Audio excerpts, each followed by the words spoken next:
Good evening and welcome back. It's Saturday, December 28th, 2024, 10 p.m. Central Standard Time here in Champaign, Illinois, and you are watching Co-op for Two. We are continuing our playthrough tonight of Razorhurst Blood Alley, the free print and play detective game created by John Kean. We're one of the few people who've ever played this game. And we're on day 2 of session 2 of our playthroughs. And we expect to be going on for another 3 sessions or so. If we take a look at our game calendar, we can see we played Tuesday, which started at 10 p.m., and then all of Wednesday, and then went to sleep. So we still have Thursday, Friday, Saturday, Sunday, Monday in game time, and then a little bit of Tuesday. If Razorhurst Blood Alley works anything like Razorhurst, you can expect that we may actually be finished a little bit before here, and this would only be used if you're having some bad luck and playing slowly. Let me check in with the chat, make sure we are live, make sure everyone can hear me. Jonathan, Anna, and Tina are here. So is Darice, Marco, and Matt. YouTube says 15 concurrent viewers, 5 likes. According to my screen here, we are on the air broadcasting.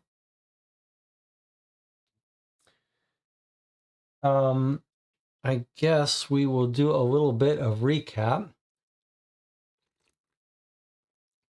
Matt C says, I'm all caught up. I'm just realizing this one is better to watch along, though, and not just listen. There was a time when I was thinking people probably use this channel and want to just keep it on in the background while they're trying to sleep. And I was thinking maybe I should make more of an effort to verbalize any visual stuff as if you were broadcasting on the radio. That's surely, and there's an art to that. People who have podcasts or radio shows have learned that you have to describe what the audience can't see. That's harder than it seems, though. All right, so a little bit of a recap. We got the case opened with a fight in the Eaton Avenue flats, in the courtyard of the Eaton Avenue flats. When we arrived a little late, but the cops had already been there. When we got there, they had taken one guy off to the hospital who had gotten a shotgun wound, maybe to the leg, I can't remember, pool of blood. We know who that person is. Archer is his name. We're told about a fight that happened. Some local guys tried to defend a guy that was getting beaten up. We do not know the identity of the young man who was originally beaten up. We think he may have dropped his suit jacket, and we think he may have been the aggressor. And he may have aggressed upon the leader of a fairly tough gang here. And the leader of that gang is Phil Jeffs. He was arrested at some point. He seems to deny being at the scene of the crime. But we don't know who the young man is. A witness thought she saw him start the fight, and a woman helping him off this way, where his jacket may have dropped. We have the jacket, and it's got initials LJH in it. Archer is in the hospital. Phil Jeffs came into the police department to pick up Archer, only to find out Archer was in the hospital. And then Phil Jeffs bailed himself out. The following day in the morning, we got word of another shooting. That shooting happened at the house of Phil Jeffs. It seems like he was ambushed very early in the morning by a car that parked outside his house. I believe we have a map for that. As far as we can put together, a car pulled in here into 21 Rainbow Street. Phil Jeffs' house was 23 Rainbow Street. We see the window is open. A little bit of blood on a door. Phil Jeffs' body is found over here in this corner in pajamas. Not dead yet, but at the hospital. An odd part of this scene was that the car that pulled in front first here had bullet casings out, one bullet casing out the rear back passenger seat on the right-hand side. So it's a little confusing to us how the body ends up here. And this guy maybe jumped out of the window and ran. So that kind of sounds like there might have been multiple shooters, or not clear to us. But if this guy had shot out his window and hit him, you would think he would fall and not have made it all the way to this corner. And then our chief has told us, you focus on the Eaton Avenue case. Let the big shot Butler deal with the shooting of Phil Jeffs. And it reminds us, someone forced the front door at Phil Jeffs. I need to reread that because I don't quite remember that. I've got some notes. I started a Google Docs for our notes. Jonathan contributed a couple. As a reminder, we are playing Lillian Armfield. We've gone to sleep and mostly refreshed all of our skills. We are waking up here at 10 a.m. on Thursday morning with plans to head right to the hospital for visiting hours, which open at 10. and we have an informant to meet between 3 and 5. And we should say the hospital is open all the way until 2 p.m. if need be. We also collected a whole bunch of evidence, mostly blood samples and bullet cartridge, that are going to be analyzed, I think it said, after the weekend. All right, so I've just started taking some notes here. Some questions we have. Who is the original young man? We're told he lunged at the Red Devil. We think that's Bill Jeffs. We're told he was carried off by a woman to the northeast. We don't know where they went. We wonder if maybe this woman might live here. We're not sure.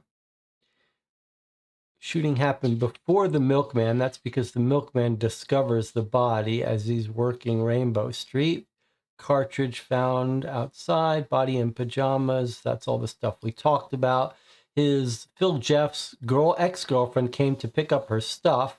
We're told by her that Phil Jeffs has a new girlfriend. We don't know what that's about. And here are our plans. I also have a little list of cast of characters. We did follow a drug dealer to Wallamaloo at Archer's bathhouse. So that's one place we know about is Archer, the guy who was shot in the leg, who seems to be part of Phil Jeffs' gang. His bathhouse is drug dealing.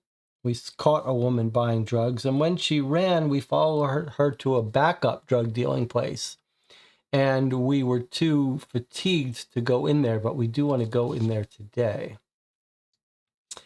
Timeline for the brawl is 9:15. I guess timeline for Phil Jeffs' shooting is early Wednesday morning before Milkman. So I guess like dawn. We were a little confused when Phil Jeffs turned up at the precinct, but maybe we just read too much into that. Maybe he didn't actually know that this guy had been brought to the hospital. Remember, these are true stories, so can't expect everything to be completely clean. Jonathan made some good notes that I want to add to Anna's note. So Anna said, I guess what Jonathan said here about the door broken in. I want to go verify these two things. Jonathan also points out the blue car reference. And so these were two things that I did not remember. And then this was Phil Jeffs showing up at the police precinct. I think maybe we read too much into that, and it's not a big deal that he didn't know he was at the hospital. He just assumed he got caught by the police.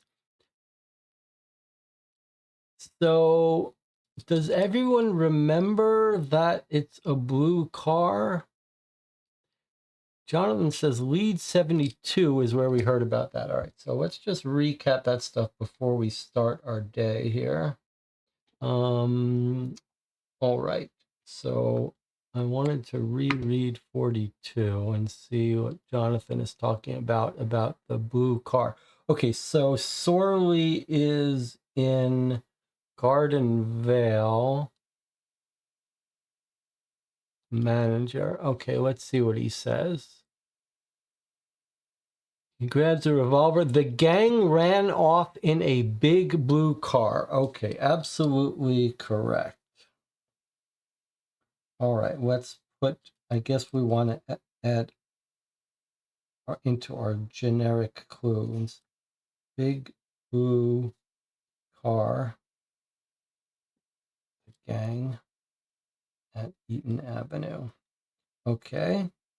So we know the gang owns a big blue car. And then the broken in door. All right, where is the broken in door going to be? It's going to be at the morning scene at Rainbow House. Where's our Rainbow Street entry? 23. Okay, there was Rainbow Street. It was Wednesday morning when we arrived. Okay, let's see. We recognize some faces. There's police. Okay, so we go into the house. Front door of Jeff's house is made from solid timber, but it has been forced open, splintering part of the frame where the catch fastens. Despite the obvious violence of the entry, a full milk can and loaf of bread sit undisturbed on the doorstep. Okay, so that makes more sense now. Because when we talked to the milkman, he says he went down the street, he was leaving milk, and then he came across the body. So I guess he didn't even notice that the door had been smashed in.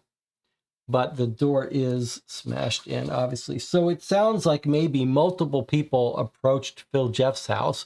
One broke in the front. Phil Jeffs gets up in his pajamas, jumps out his window, and runs. So I guess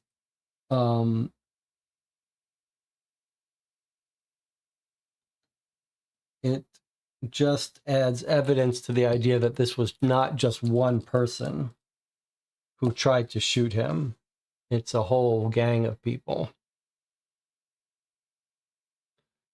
And it says, Jeff says Archer didn't show up to a party, so Jeff assumed he was arrested. So he was just lying then.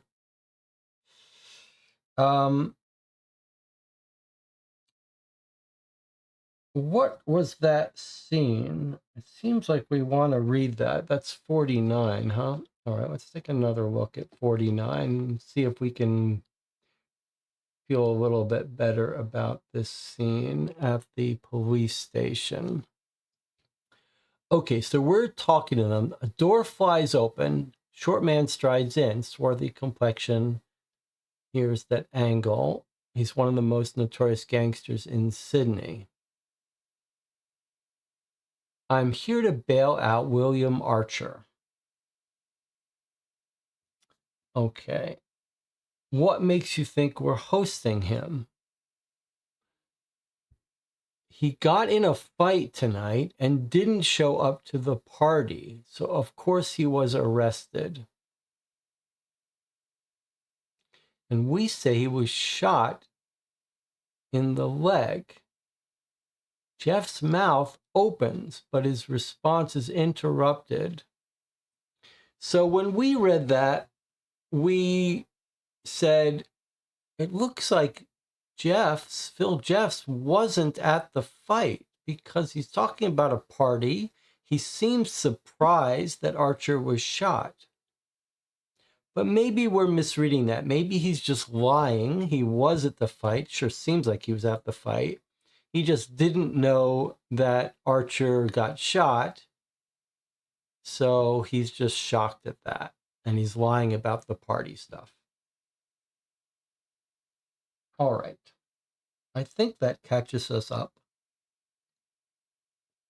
Anything else that anyone wants to chime in about before we get started here?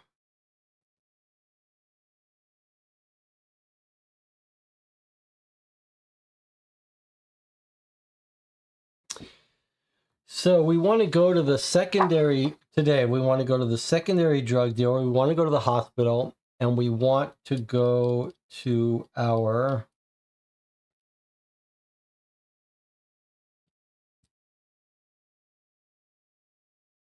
hospital, to our informant. Is it possible that Archer was the young guy that got beat up? Probably not, right? But it's always possible. No, because of the LJH jacket seems to suggest that someone else.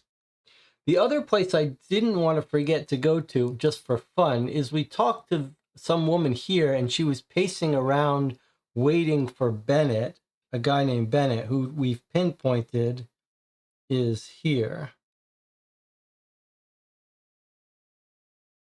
So I did want to visit Bennett and see if it's just a little fun thing or if it could be related to us. Jonathan says, maybe didn't show up for the party is just slang for saying he didn't get to wherever they regrouped. Yeah, maybe so. Maybe so. All right. If there's nothing else, then it's time to start our day. We're waking up at 10 a.m., so we need to read 34.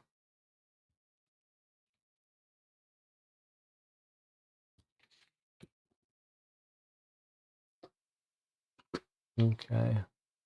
Entry 34. This is on Thursday morning. Thursday, 9th of May, 1929. Number 3 Police Station, Darlinghurst. As you reach the entrance of the Darlinghurst Police Station, the door flies open.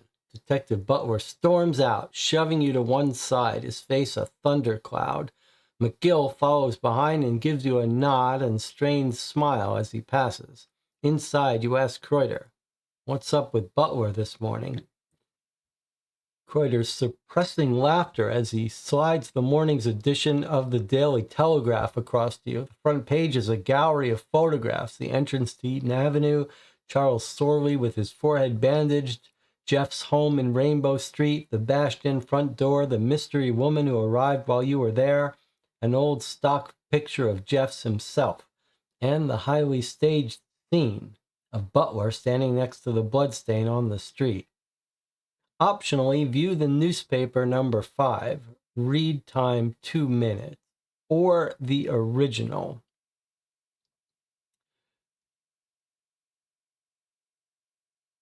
View the newspaper 5 file or the original. So this is the real paper.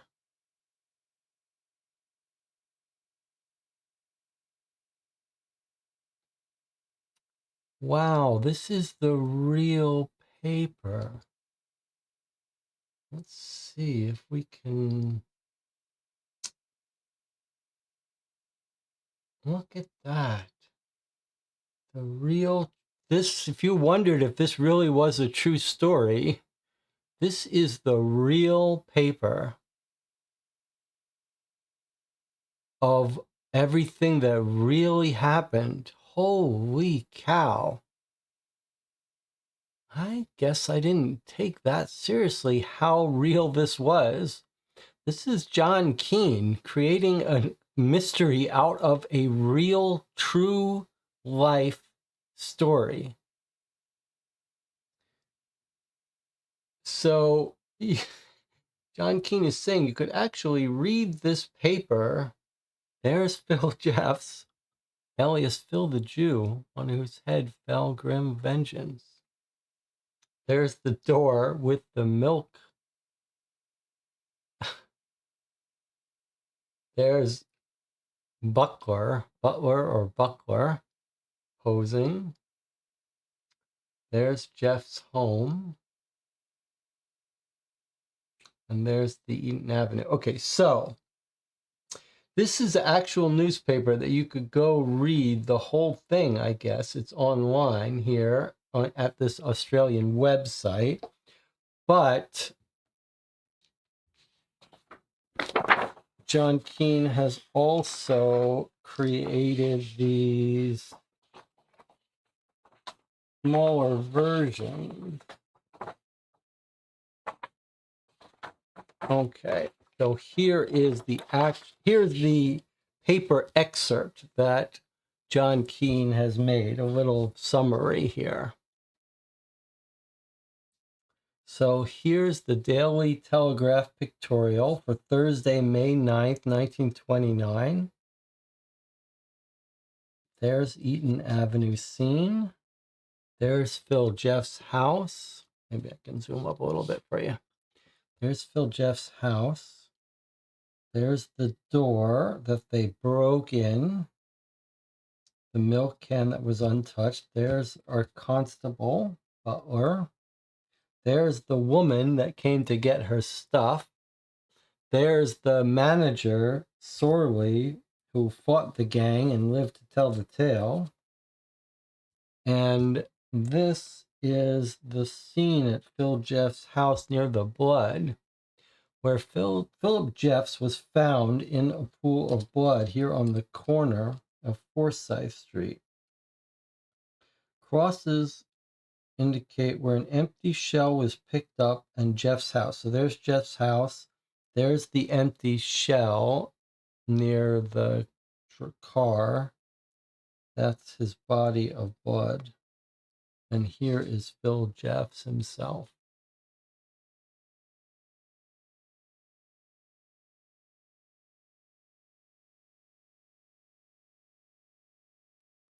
Okay. Don't think we need to study that. We're just meant to appreciate it. Put faces to names.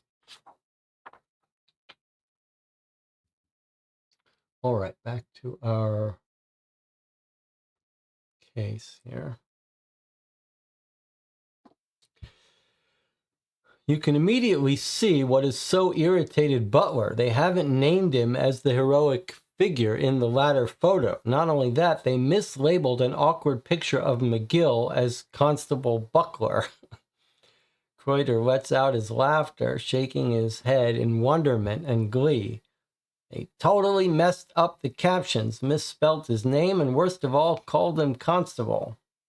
You think back to the inexperienced young reporter with his acne and flapping notebook. He couldn't have been more than 16 or 17 years old. Oh, poor Butler. Such sins are unforgivable. Kreuter wipes his eyes, takes a deep breath, and becomes suddenly businesslike. Right, you. Get out there and do your job. That reporter needs locking up. He snorts with a fresh fit of suppressed glee. All right, and then we leave.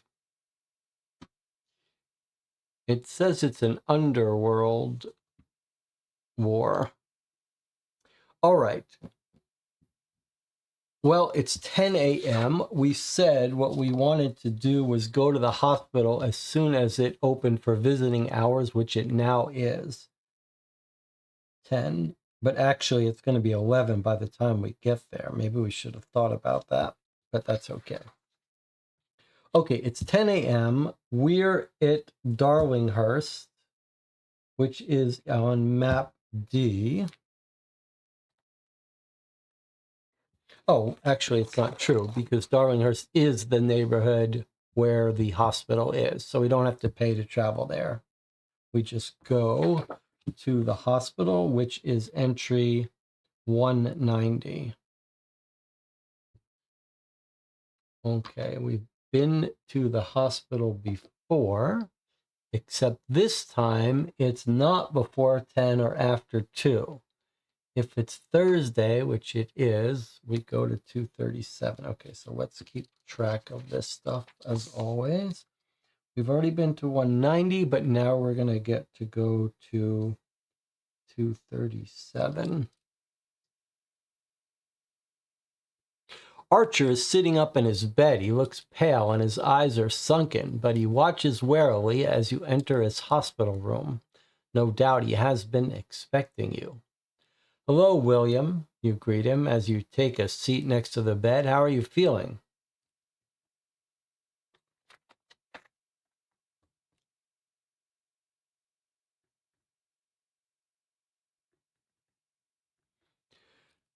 Archer gives an ironic shrug and gestures to his left leg, which is heavily bandaged and slightly elevated by his sling with a suspended counterweight. Never better, he rasps.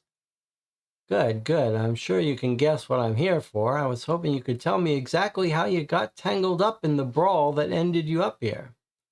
Archer eyes you for a bit, chewing on his lower lip, as if assessing just how much or how little he can get away with telling you. What do you want to know? Maybe start with what you were doing in Eaton Avenue at 9 o'clock on a Tuesday night. Archer's eyes are set just a little too close together. They're sunken and hooded as he answers, I was visiting a friend nearby. Does your friend have a name? Freddie Payne. The way he says it makes it clear he expects you to recognize the name. And Mr. Payne's address? Oh, just along Bayswater Road from Eaton Avenue, number 46, I think. A basement flat. Again, he acts as if you should recognize the address. So paint me a picture. There you are, sauntering down Bayswater Road to visit a chum. You come to Eaton Avenue. What happens next? Archer blinks and licks his lip. He scratches at the bedsheet and seems to come to a decision. Well, I heard a kerfuffle, or some sort of scrap going on. Young ladies standing there with their heads over their hands over their mouths. So I went to break it up, for the ladies. You make no attempt to keep the incredulity out of your voice. For the ladies, you tried to break up the fight that was already going on when you arrived. That's right. Committing to this story seems to have given Archer confidence. He sits straighter and puts on an air of wounded virtue. And that's when the big larrikin shot me. You take a couple of slow breaths, watching as Archer folds his arms under his scrawny chest. So, your statement is you came upon the fight quite by accident, and while trying to break it up for the ladies, you were shot in the leg by one of the brawlers. Archer sets his chin. It is? Very well, so be it. Don't go anywhere, Mr. Archer. His face darkens as he looks down at his bandaged leg. Not fucking likely. Leaving the room, you stumble into someone at the doorway. It's Springleaf. Listening at keyholes now, Springleaf? That must be a new low, even for you. Springleaf's smile is so greasy it almost slides right off his face. On the contrary, detective, it's called investigating, a concept which I know must be quite bewildering to you. You roll your eyes and sigh. You don't have the energy to spar with the man right now. You flap one hand at him in dismissal. Whatever. Okay, time passes. All right, so he did not give us much information, did he? Is there anything we do want to note here? He does, yes, he gave us a name. Okay, Freddie Payne.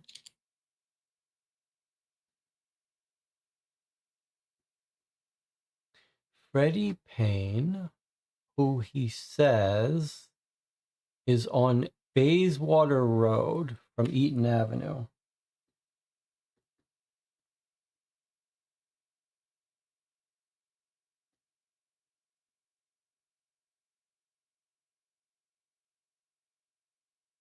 Number 46. Basement flat. Sounds like total bullshit. But that's what he claims. And notice we were hoping that we were going to find LJH, person in the hospital. Okay, so I'm going to write down here our new address we've just learned about.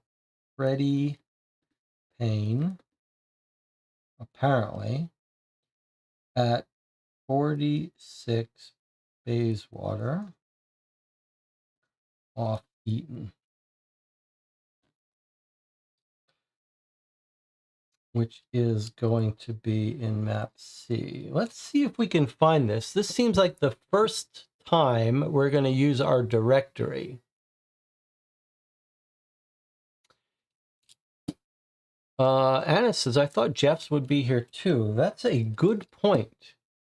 We have not been able to meet. We thought we were going to get a chance to talk to Jeff's and hopefully the guy who got beat up, but we weren't sure he was going to be there.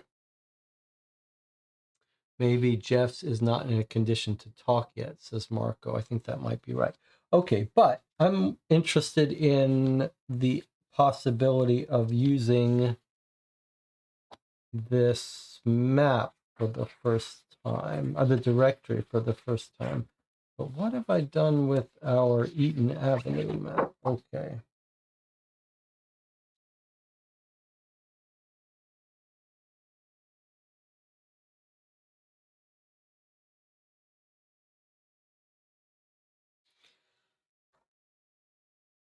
All right, so now we have directories. We have to figure out how to use them. We've not used them before.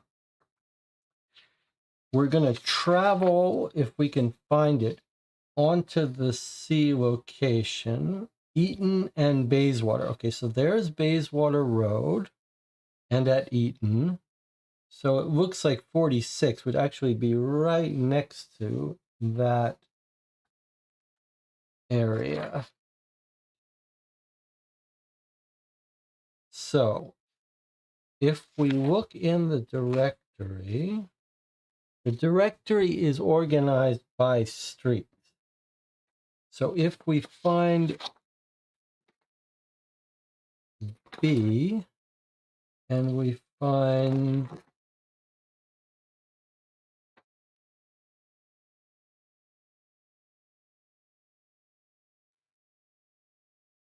wouldn't we just look up Bayswater Road on the street reference sheet?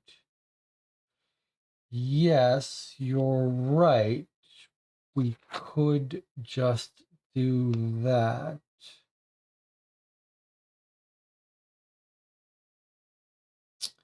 In fact, Bayswater Street isn't even in our directory. A little strange, but you're right, Jonathan. We could just look up Bayswater here. Plus 0, so 46 Bayswater would just be 46. All right. If Bayswater was here, in the directory, we could be able to see who lived there and who lived next door, etc. But I don't see that we actually even have an entry for Bayswater.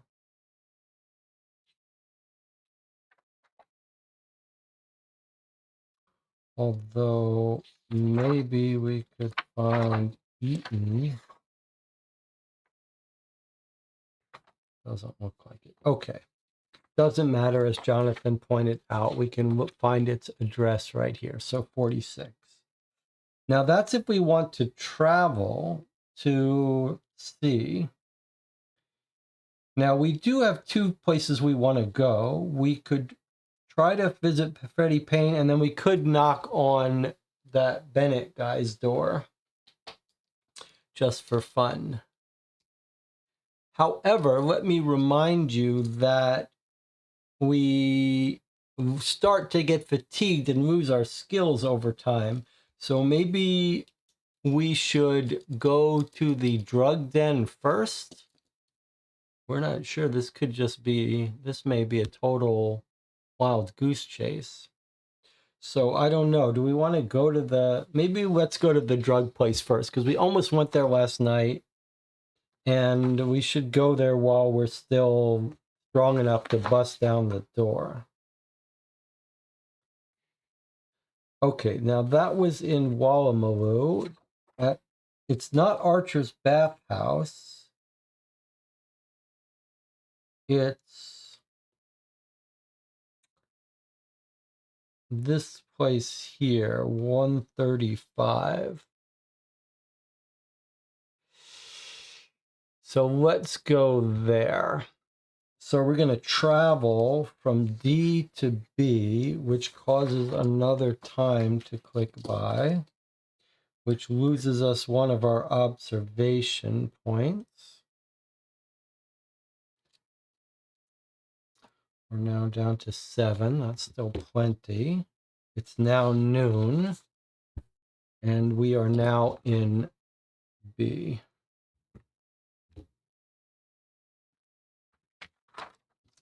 right here. Remember, we followed her. She went over here to 135. She went in a flat, knocked on the door. We are now returning to that. Yeah, okay, I already did that. All right, 135, here we go. 135 William Street, Melrose Court, flat 6. Okay.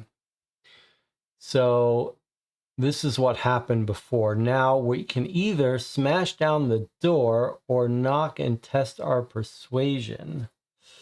Now, we're good at both. We're actually stronger at... No, we're equally strong. All right. Any preferences? I mean, it's not often that we get to smash down a door, so should we do it while we get a chance? Maybe we catch him by surprise? Seems like we should. Anna says, no. Use the skills that we're... This Lillian Armfield isn't a brawler. So you just want to use persuasion, huh? Okay. We still have to roll for it, actually, because our persuasion is 5, so we need to get higher than a 1. Okay. So we're doing persuasion. All right. Well, we failed that. Well, we got equal to it, so we get to re-roll it. Let's do our re-roll. And if we fail this, we'll use our cheat, or we'll up it up. Okay, so 6. So we didn't have to cheat for that. Remember, if you get exact, which we did, 1 plus 5 is 6, equal, so we got to re-roll. Now we got a 6, we beat it. So no, we still haven't had to cheat. So we knocked on the door to test our persuasion. We're greater than 6, so we get to read 94.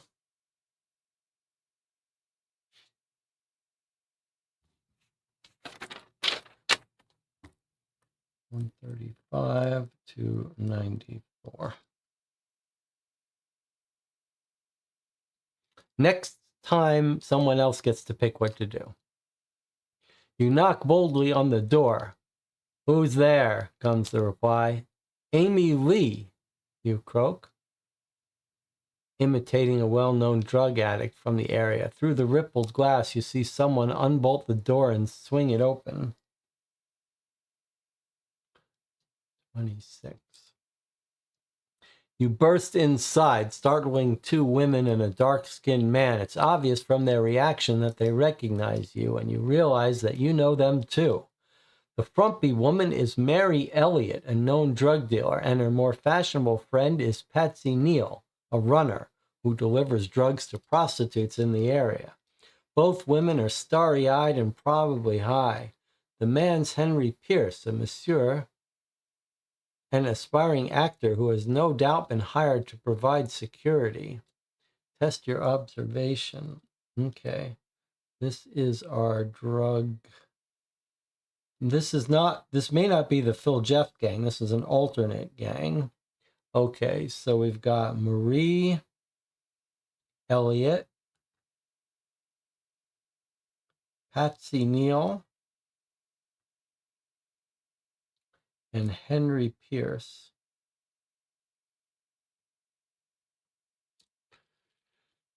All right, it wants us to test our observation. Well, our observation is so high because we got there so early in the day that this is an instant pass, so we don't even have to roll for it.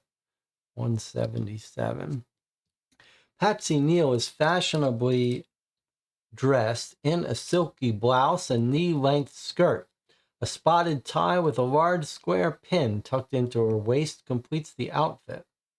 Something about the way the tie sits doesn't seem quite right. You grab at it and several paper packets fall out of the end and onto the floor.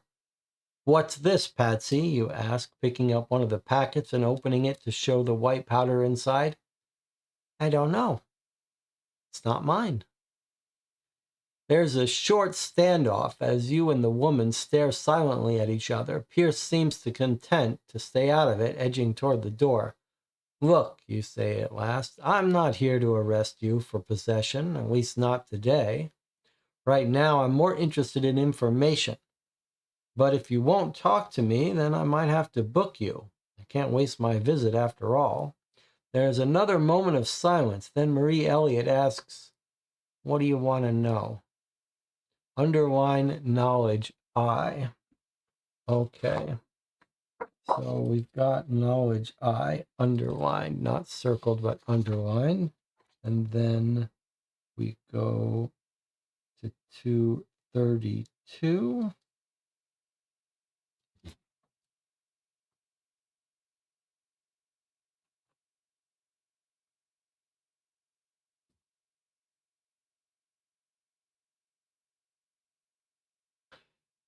Technically, I think we did still need to roll, says Jonathan. I think it was bigger than 7 and we were at 7. Well, that's my point. Whatever we roll, we succeed, right?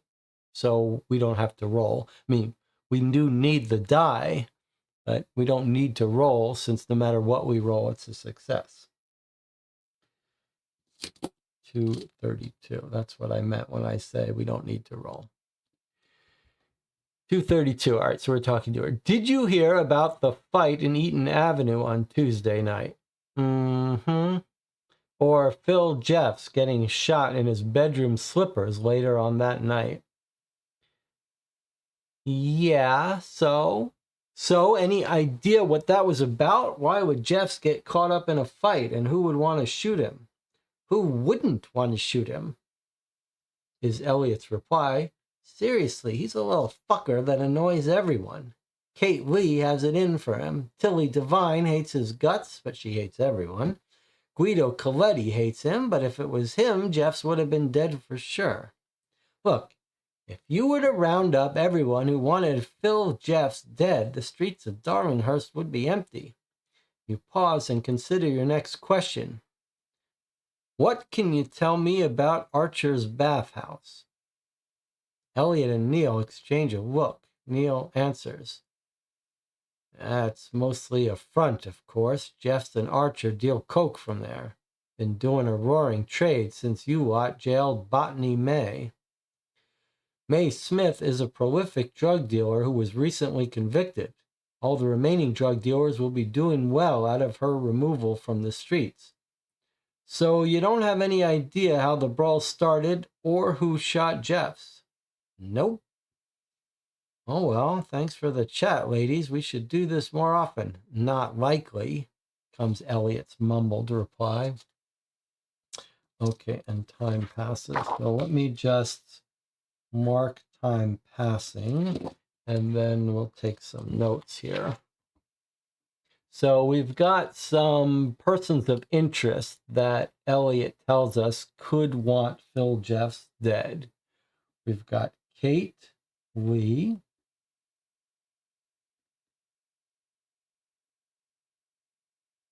Tilly Devine,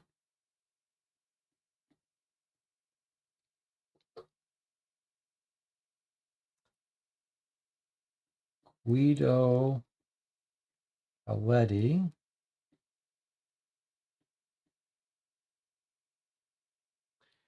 but if it was him, Jeffs would be dead. So I guess not likely to be him. And then if you, she says, if you, everyone wants him dead. Okay. These are suspects.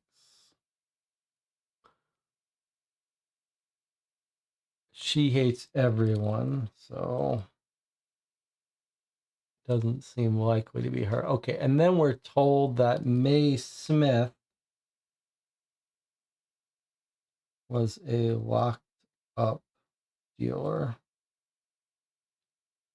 Might she have a motive to kill him? She's basically saying that we're doing good business in cocaine sales now that May Smith got arrested, but no, she doesn't say that May Smith would be after us.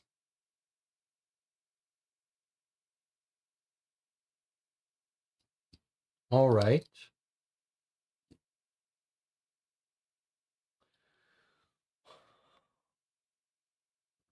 Those are some interesting suspects, but we don't know how to find them or why, or whether they're any real, whether that's any real evidence. Tilly and Kate are the two bosses. That says Anna. I need more clarity there. You need to be much more clear about what you're saying and where you're basing what you're saying on. All right. Well, we're done in this neighborhood. We've got nothing else to do here, so surely we're moving along. I guess it's not yet 3 p.m., so we're probably going to head over to Freddie Payne's house and see if he can corroborate Archer's statement. Anna says Tilly and Kate are the two bosses from case 1. From from the original Razorhurst case, you're saying? Because I do not remember the original Razorhurst case, but I believe you. But yeah, you could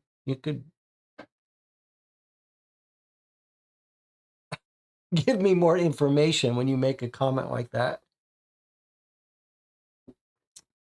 instead of assuming that I'm going to know who you're talking about. All right, let's go over to check Freddie Payne since we don't really have anything else to do. So we're going to travel to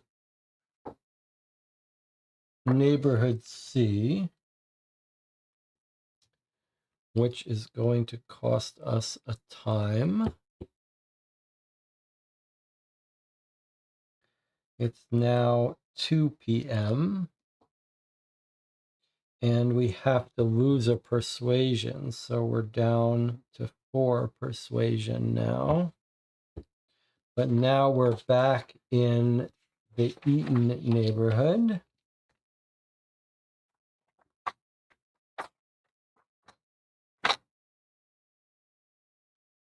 And we've got 2 things we want to do. We want to definitely check out Freddie Payne's house.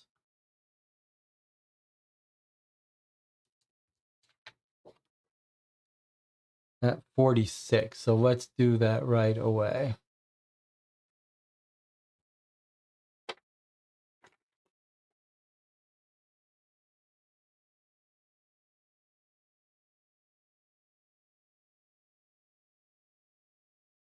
We've been to the hospital, but we probably want to go back there. Here we are going to Freddie Payne. Okay.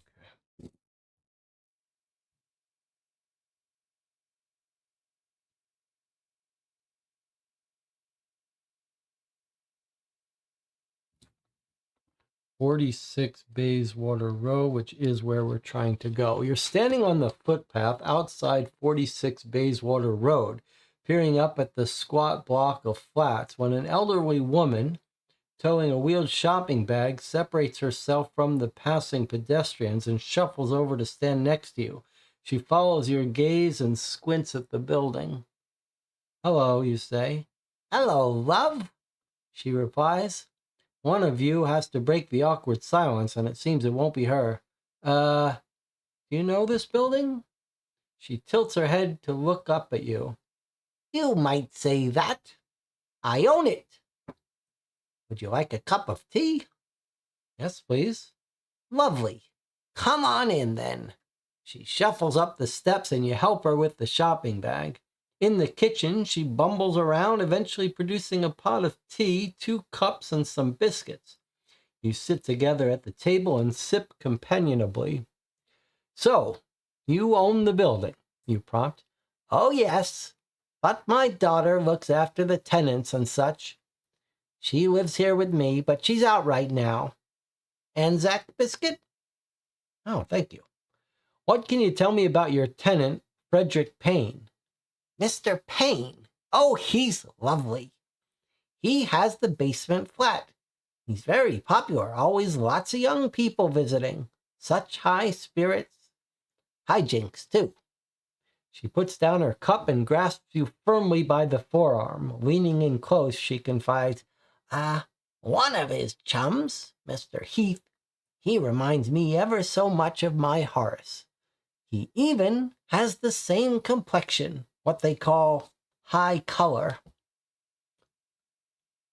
People used to call my Horace Bluey, 'cause he was so pink. He drank himself to the grave, poor soul. Shortbread? Oh, thank you, and do go on.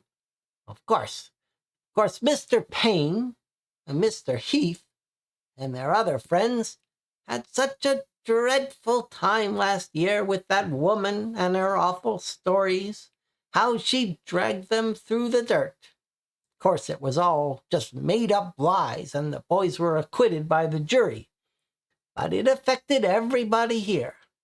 Most of our tenants left, and we couldn't get new ones till we dropped the name. King's Lynn Flats had such a bad reputation in the press. They even labeled it the Darlinghurst outrage. The real outrage was that wretched woman wasn't locked up for her lies. Poor Mr. Payne, poor Mr. Heath. Still, they bounced back. High spirits, Yo-Yo. Yo-Yo? No, thank you, I'm full. I'd like to talk to Mr. Payne, though. Oh, he's not at home. We haven't seen him since Tuesday. He often stays out with his friends. Would you mind calling the station when you see him? Here's the number. You hand her a card with the Darlinghurst police telephone number. Certainly, dear. I do hope you catch whoever it is you are after. You thank her and leave, noting the steps down to the basement flat where Archer says he was heading on Tuesday night. It's not till you're outside again on the footpath you realize you never introduced yourself as being from the police. Somehow the old lady recognized it. You wonder what it is that gave you away. Okay, underlying knowledge. Okay, so this sounds like our young man who was in the fight, right? And time passes. Let me do that before I forget. Which loses us a force. Okay, so I've already advanced time. Let's take our notes here. So Freddie Payne was pink. Isn't that what we were told? The young man looked pink? And then we're told about Freddie Payne and then a Mr. Heath. Could that be our LJH?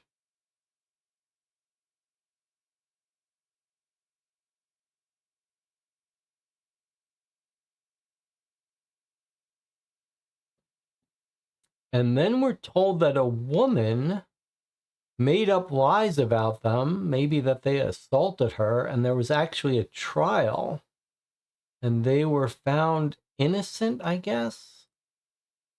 And we're told that this place we're at, 46 Bayswater,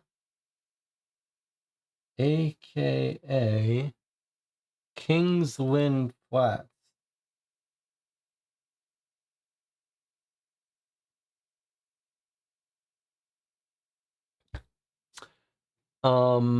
We haven't seen him since Tuesday. Missing since Tuesday. So that sounds like our guy.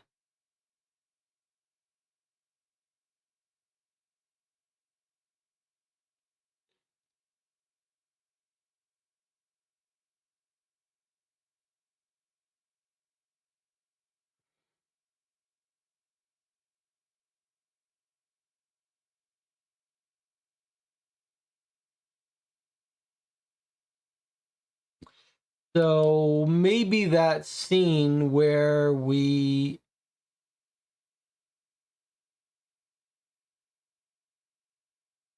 All right, Anna's saying something that I need to check out. in a second to see if that's right. But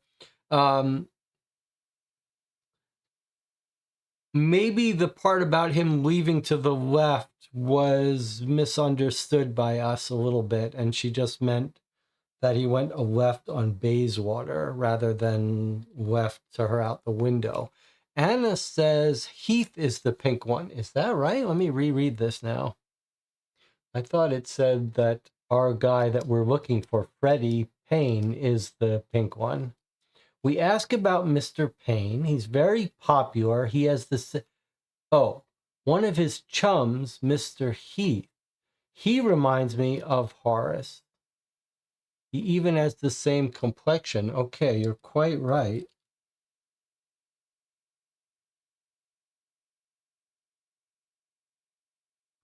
Quite right. So we think Heath is our guy?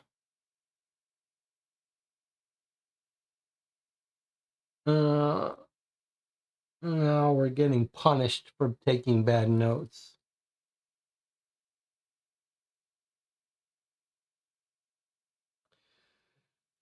Okay, we're told Mr. Heath is pink complexion. So the question I have for you, where did we hear about someone with pink complexion? In my memory, I had that be the young man who got jumped. But now Jonathan is saying maybe they're talking about the Red Devil was the pink guy. But where did we hear about pink complexion?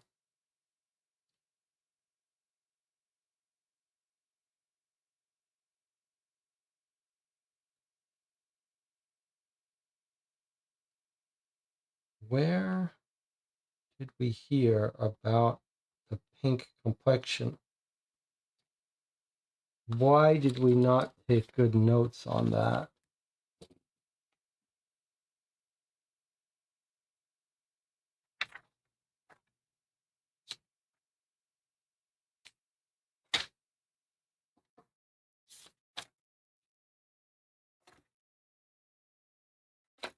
"5:30 a.m. is Phil Jeffs, by the way, according to my note.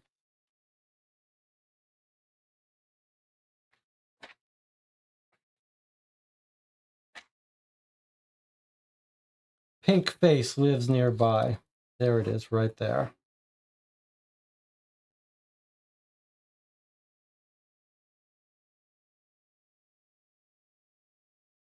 So we did take notes. When we talked to James Gregory, he says a gang member that he recognized with pink face lives nearby. Okay, good. So we did keep good notes, and Marco remembered that we heard that in the Eaton Avenue. Anna says LJH is Heath. Anna and I are going to have a talk. Anna, you got to be a little more. If you have a comment that you think LJH is likely Heath, then you can just say that. But to make a statement like LJH is Heath, that's confusing because I don't know if you're saying that you've got some extra information that confirms it's Heath and you're just not sharing it, or if you're just guessing it.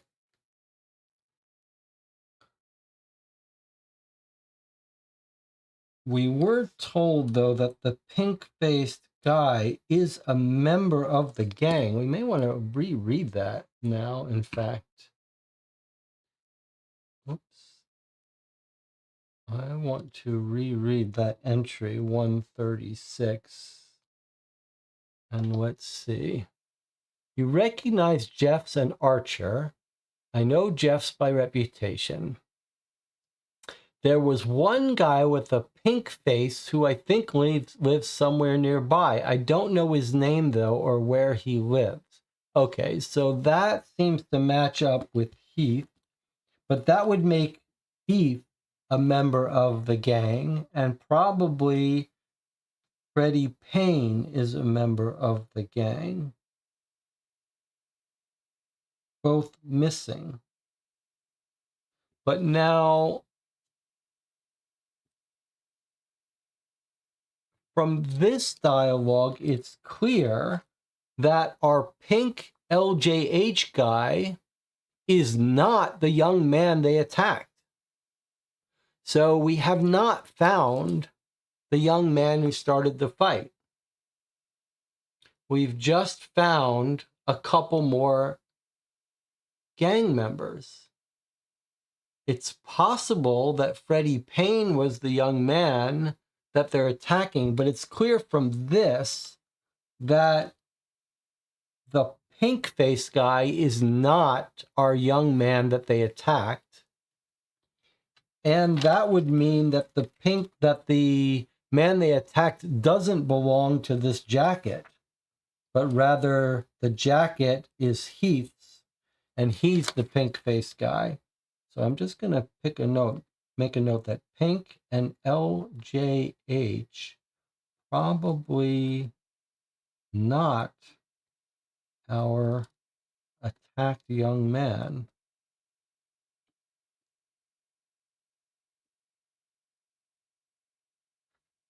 But possibly it is Freddie Payne. But why would he be friends with this guy who looks like he attacked him?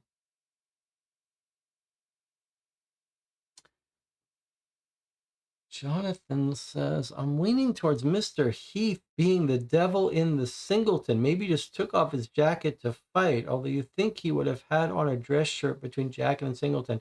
I think it makes sense. I think that makes sense. That LJH is Heath, who's pink, took off his jacket, so he is the red devil in the singleton. That would make the young man charging at him someone else, possibly Freddie Payne. So I'm going to make a note here. Pink, LJH, Red Devil, Singleton, Heath.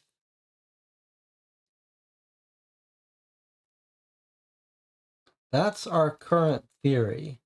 And then we're going to say he was lunged at by a young man. That man could be Freddie Payne. Right? We've got no description of Freddie Payne. Is that right? We don't know anything, but we know where he lived.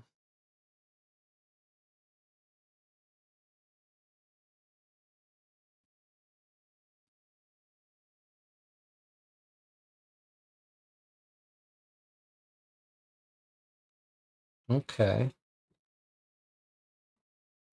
Boy, we'd like to talk to Mr. Heath, wouldn't we? But we don't think he lives in this flats, right? Just Freddie Payne does. Heath is just his friend. Right? He's lovely. He has the basement flat. One of his chums reminds me of Horace, same complexion. Mr. Payne, Mr. Heath, other friends. So hopefully we're going to get to look up details about that case.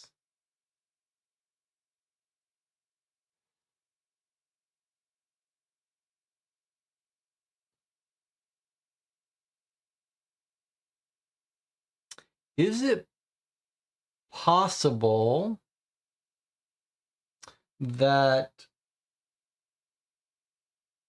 Heath was involved in this crime against this woman, got off, and someone attacked him for it.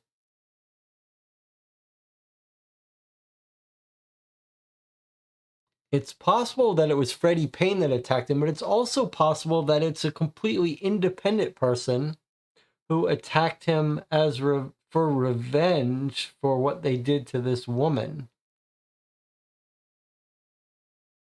But then what's the tie-in with Phil Jeffs?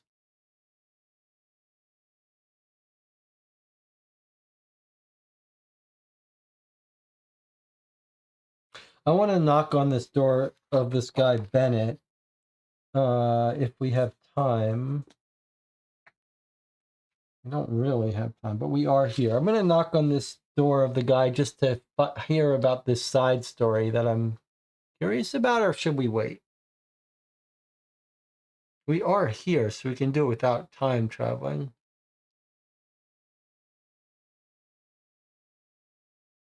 Remember that this is where we just went to visit Freddie Payne. The woman who said she walked off to the left, I'm just wondering if that wasn't a mistake and she didn't mean this way or this way, rather than how we assumed it from her looking out to the left. I wanted to do this one first. So while we're here, I'm going to go do this, even though it's hurting our score, our stats. So Eaton Avenue Apartments was 42. We went in to the Grampians and we talked to Henwood. Whoops. And she said she's all nervous excitement. She said, I'm very sorry. I'm expecting a visitor. It could be very good news and I can't focus. I hope Mr. Bennett comes soon.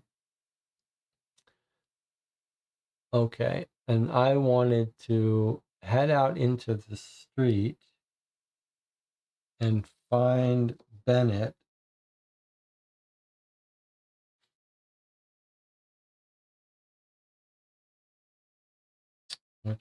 Who was in one of these apartments, I think.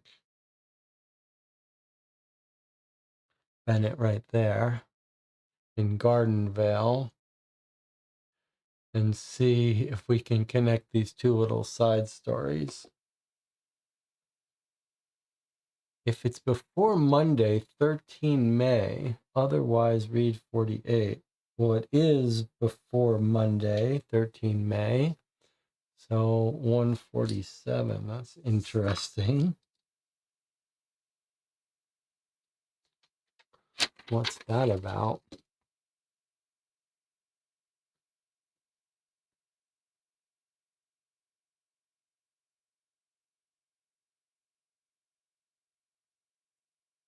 If it's before, read 147. Mrs. Dorothy Diamond, widow, is smartly but cheaply dressed. She seems excited and slightly distracted. Her flat doesn't have a good view of the street, so she doesn't have much to say about the riot. The dressing table behind her supports a framed but faded photograph of a man in military uniform and an empty jewelry box. What on earth?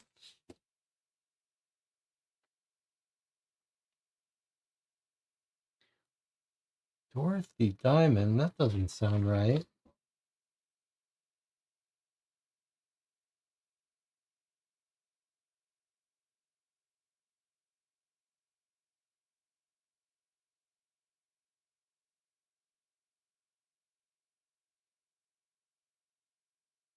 How did we end up talking to Dorothy Diamond? Read 129. Did I do something wrong?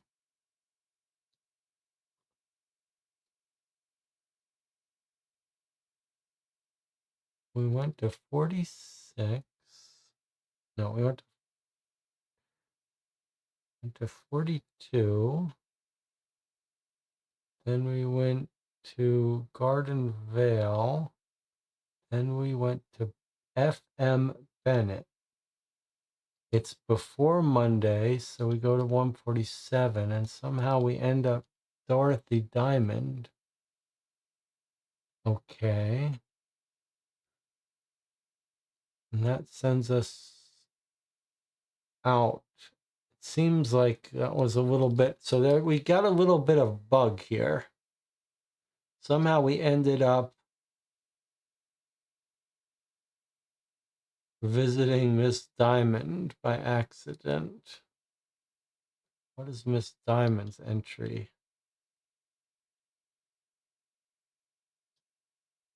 Yeah. Okay, a little bit of a bug. Garden Vale is 216. I don't know why Anna is telling me that. Did I click the wrong one? Bennett, 257. No, I don't know what Anna's talking about. Jonathan says, before we can go visit the first four before we go, can we visit the Kuana? All right, so, but let's make a bug list for John Kean.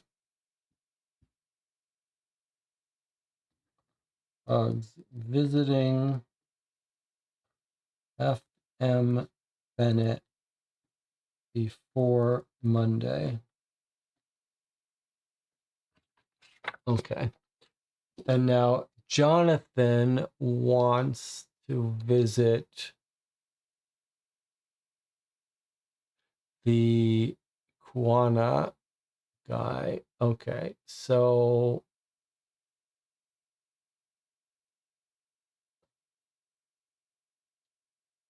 you want to visit what? The floor manager, the caretaker, D. James? Okay.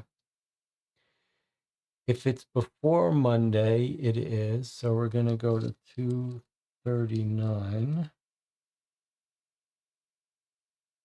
Let's see if this is a bug or not. No, okay. Mrs. James has the first flat on the ground floor as you enter Kunana. I'm the caretaker, she explains, so I get reduced rent for minding the building. She's a brunette in her late 30s with watery eyes that don't quite align. I stayed in my flat with the door locked during the fight, but Mr. Bennett told me all about it. Mr. Bennett is only new to the avenue, but he helped drive the gang away. Are you a close friend of Mr. Bennett? Her cheeks flushed slightly as you mentioned the man. Oh, well, he's helping me with my investments. I see.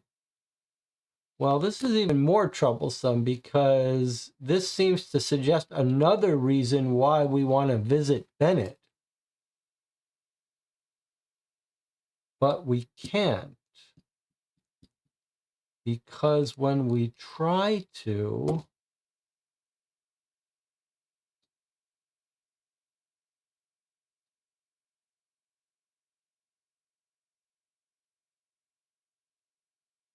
it sends us to someplace else.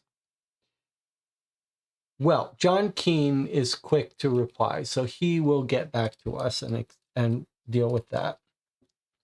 We've got on our list, and we can come back.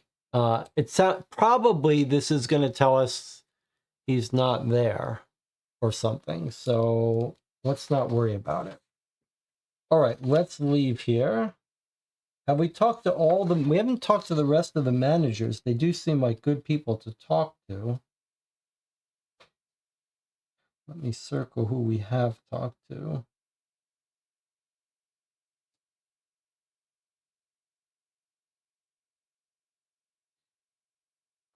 We've talked to all the places that have clear managers. The rest of them are too small to have managers. All right, well, let's take a break, and I'll see you in 8 minutes.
We are back. There's some speculation in the chat. I think what's going on with Bennett is it's possible that he's scamming people in this area. That's why that woman was so excited to hear good news from him. So it doesn't feel connected to our main case, but maybe a little side case that this guy Bennett is providing financial scammy investments. It is time, though, for us to go talk to our informant. It's now 3 p.m., and between 3 and 5, we can talk to our informant. So we need to travel over there and then talk to this guy. Now, where were we told this was? At the Masonic Temple in Razorhurst Street. So I think maybe finally we do get to look up in our directory. Let's see if we finally do. No.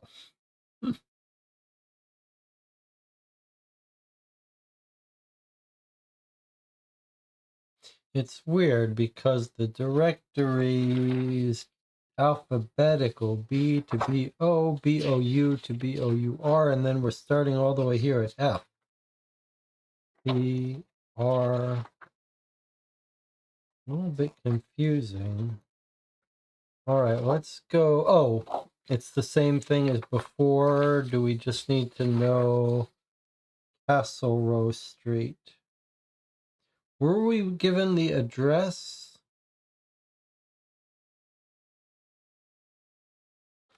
We didn't write it down, but we must have been given it to us. I mean, maybe we did write it down. It was at the end of the day. We were told. Oh, it's a bad sign when there's stuff missing in our notes. I mean, we absolutely did write it down as our informant, but what I wrote down is the Masonic Temple on Razorhurst Street without an address. So we can't go there unless we either find it in the directory or have a street address.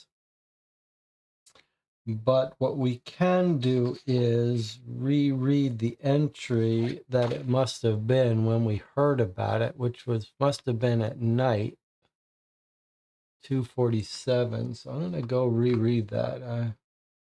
Let's see what's going on here.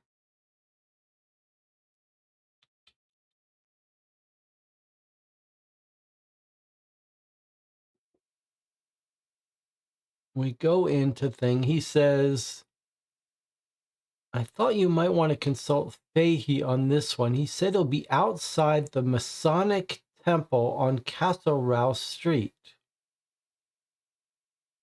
So all we know is it's on Razorhurst Street, the Masonic Temple. All right, well, maybe then, if it's not in the directory, we can still find it. If we can find Razorhurst Street is on map A. There are street numbers here. So there's Razorhurst Street. So can we find a Masonic temple here? Why is it not tracking? Okay. So can we find a Masonic temple on Razorhurst Street? And do we have a building number if we do? Okay, so there's the Masonic Lodge.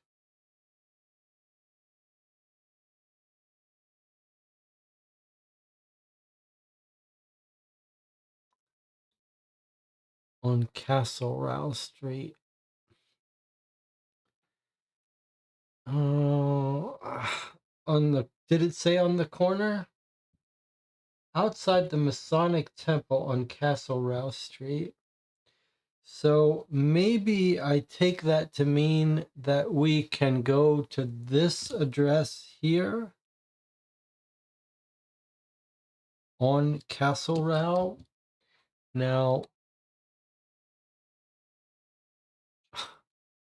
let's see if I can read that number. That's not easy. Looks like 268 to me. It's odd that we can't look it up in the directory. Unless I've done something wrong with printing this.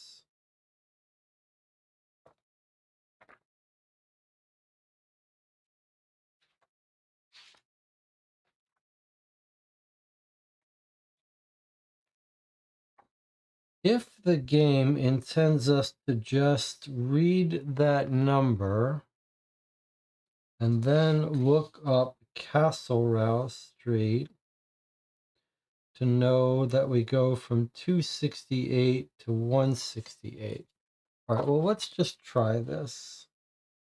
Masonic Temple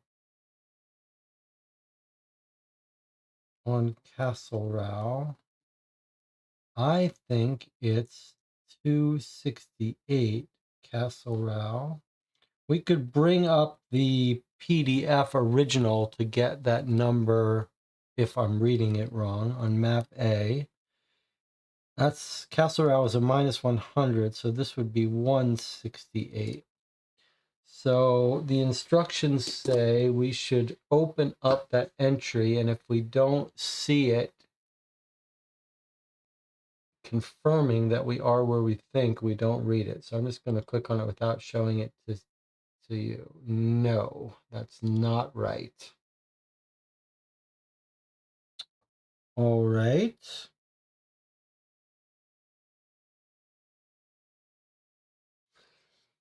Well, okay. Our next thing to do then would be to see if we have the directory that we can zoom in on, which we do. Okay. So it looks like 288 is actually, or 289 if we're to infer the number. So let me try that. 288 or 289, which would be 188 or 189. Okay, I'm going to open these up without showing you. Okay, so 188, that's not right.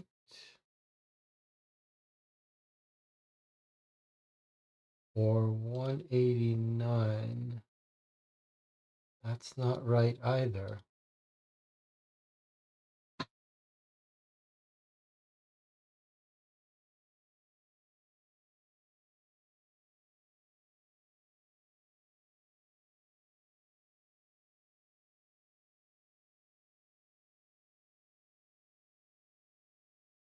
Hmm.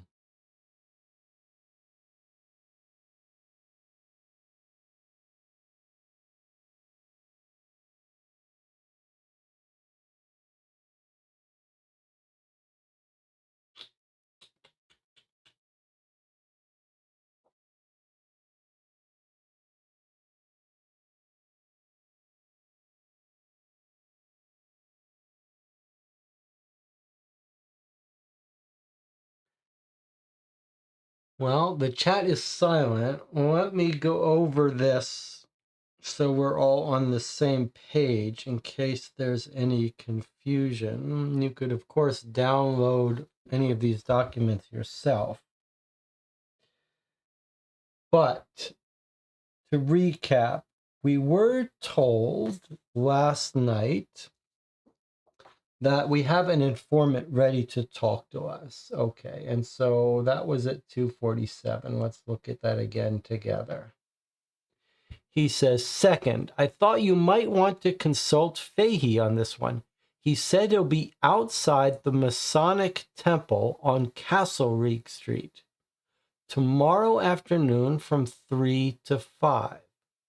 So that's who we're trying to meet.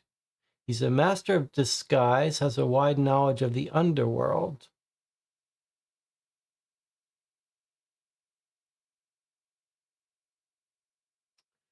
Okay, so our plan is to go to the Masonic Temple on Castlereagh Street. The question is, how do we get there without a street address? So there's two ways. One way would be if we have the entry of the Masonic Temple on Castlereagh Street in our directory. That would give us possibly a name, a number.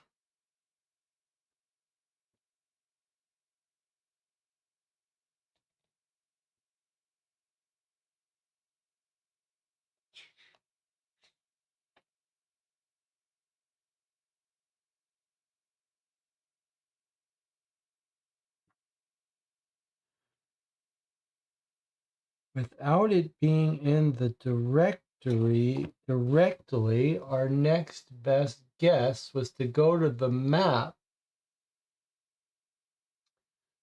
So we did find the Masonic Lodge. Maybe that's different from the Masonic Temple. So we're looking on Castlereagh Street. Castlereagh Street. We're looking for a Masonic Temple. We do see on Castlereagh Street a Masonic Lodge. Well, that seems like it must be what it is.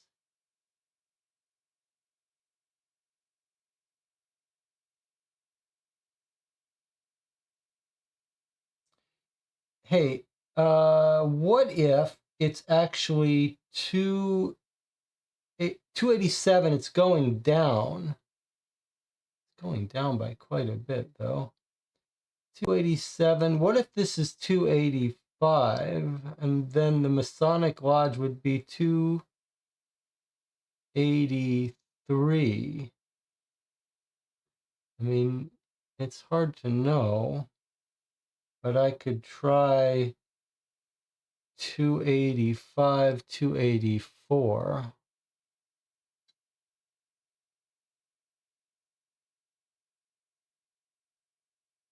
Let me try that. Let me try 285. But the numbers are going down. It looked like this was 288, but now I think maybe we've got odds on this side of the block.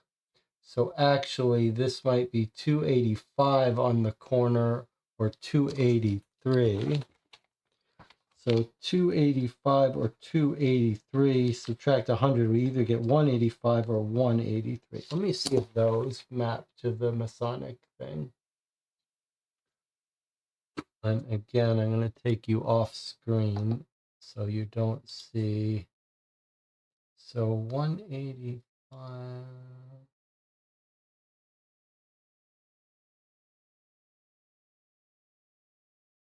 Okay, this is it. It's 185. Okay, so it was a little bit of detective work to figure out how to guess. I'm assuming that that was actually part of the plan. And it's not unreasonable. So we had to figure out that it was on Castlereagh Street. We had to find it on the map. Then we had to figure out what number this was, and then go to that number. Okay, so I can see what it is now. It's actually, though, this corner is 285. Okay, so it's 285, which maps, when we subtract 100, to 185. Okay, and we've got this entry now. As per instruction, you purchase a ticket from a too big teen in a too small booth. The picture is already started and the theater is dark apart from the flickering of the screen. As your eyes adjust to the dim, you see there are only half a dozen viewers, well spaced. You examine each of them carefully from the back before approaching the one who best matches Fahey's build. You're shuffling along the road toward him when a low whistle draws your eye a few rows back where Fahey is gesturing. Takes you a moment to recognize him, and you realize that for once he's not undercover in some disguise. He is himself, and you hardly know him. You retrace your steps to the aisle and slip into the seat alongside. I didn't expect to see you actually watching the picture, you whisper. I'm not, he replies and nods toward the auburn-haired beauty manipulating the Wurlitzer to provide musical accompaniment for the silent film. I come to watch her. Isn't she magnificent? You should ask her out, but not to a movie. Fahey gives a wry smile, and his reply surprises you. Oh, I haven't the courage. You know me. I watch. I blend in. I'm not a man of action like Butler, say. For me, these things take time. Of course, I've thought about following her, learning about her life secretly, investigating her, but that seems wrong. No, I'll talk to her, and soon. Just have to do it my way and in my own time. There's a moment's pause in which Louise Brooks, on screen as the stunning Lulu, seduces a middle-aged man in a storage room. The girl at the organ picks out a soaringly romantic melody that matches the look in Fahey's eyes as he watches her. Then he turns back to you. But you're not here to talk about my sorry love life. You have other questions, so ask away. Place 2 tip tokens on your character sheet, then read 187. Okay, so there's a system of tip tokens, and I need to read the rules about how many we should start with, because I believe it did tell us what it wanted us to do in that regard. It says,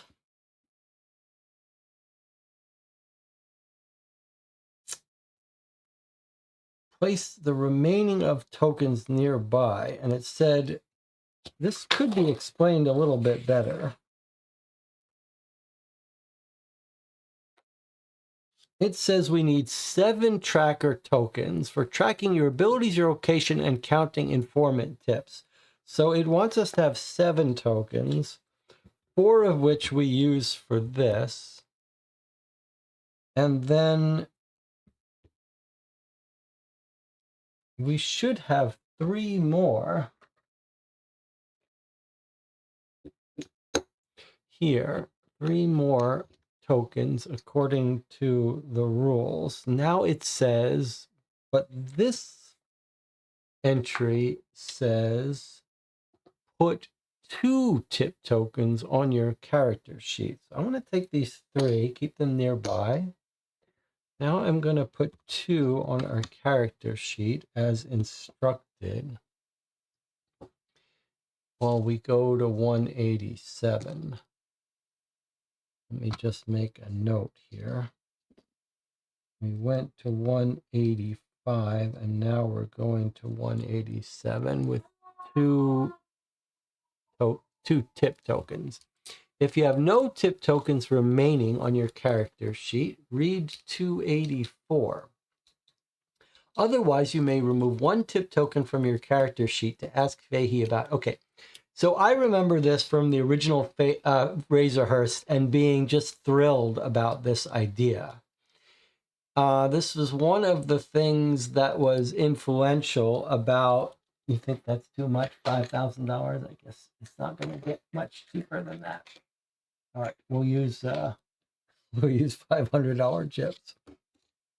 All right, so I remember being in love with this idea, and it was influential in New York Noir. He's basically, what John Kean has done is created a built-in hint system into the game, and you have to go to a specific place to meet your informant, and you can only ask about a couple things. So look at this. We can follow up and ask about these people that we're curious about. Now, half of this is just, you could get extra information on any of these people, but the other half of it is quite strategic. Like, figuring out who is important for your case. Now, we know actually there are a couple people we are very interested in, and one of them is Heath. And the other one is Freddie Payne. So we do have Freddie Payne there, and we do have Leslie Heath, LJH. So actually, it's leaked a little information here because we didn't even know his first name was Leslie, but that makes LJH make sense.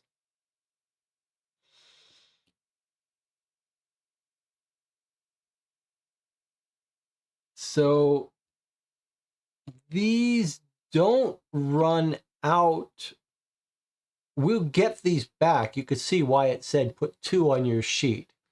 So the most we'll ever have is 3, but for each meeting with our informant, and we may be able to meet each day, we can ask about a couple things. This is just a brilliant game design little mechanic and totally novel. So who are we interested in asking our undercover guy about? Anna says, let's talk in the channel. I guess we want this one. All right, so what do you think? It seems to me we definitely should ask about LJ. I don't know if Heath is the important one for us now. We know Heath is a member of this gang. Maybe it's Freddie Payne that we're more interested in.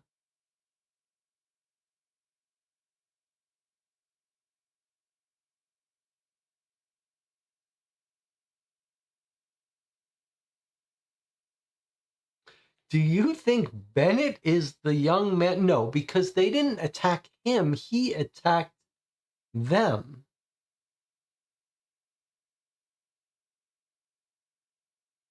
Ask about the brawl? Really? That feels like too generic a question. All right, let's see. What does the chat want? Everyone shout out what you want to ask about, who you want to ask. We got 2 questions to ask about.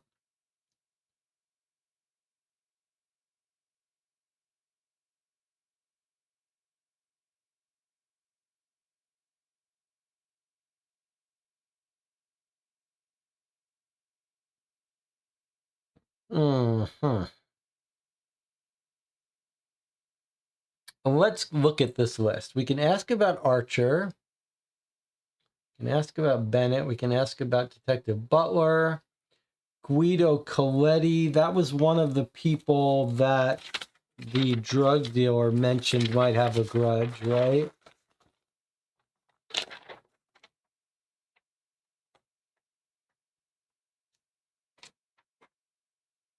Guido Coletti, Kate Lee, and Tilly Devine were the people that we're told might have a grudge against Phil Jeffs. Mary Elliott was the drug dealer they locked up.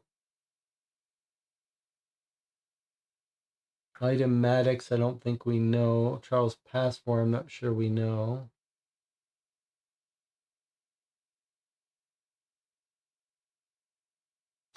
Olivia Reynolds was the girlfriend who came and got her stuff. Charles Sorley was the manager. Some of these people we don't know. Boy, you all want to ask about the brawl. That seems too broad a question to ask about to me.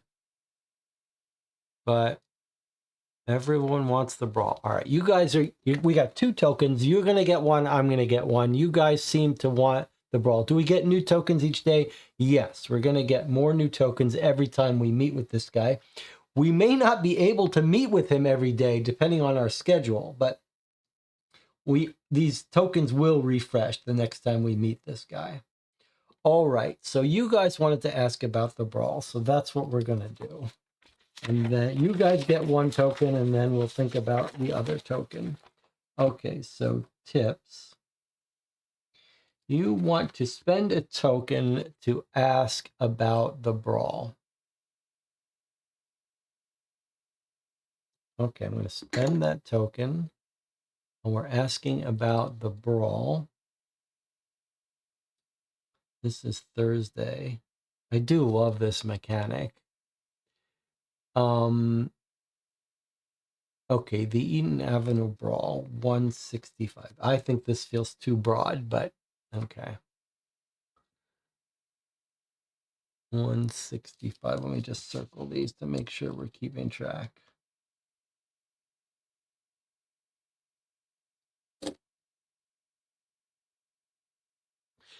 Yeah, I heard they put you on that one while Butler got the headline act of the Jeff shooting, but don't be disappointed. Butler's a straightforward man who gets straightforward answers. You're much better at the subtle cases.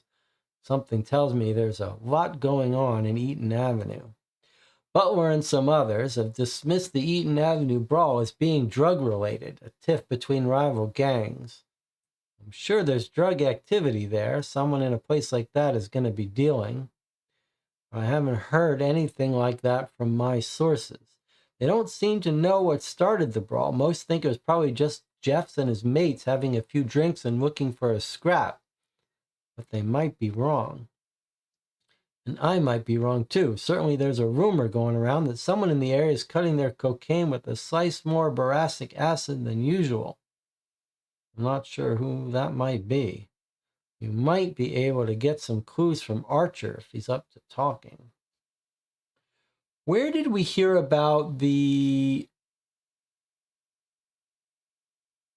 rat poison being cut with cocaine? Was that at the bathhouse?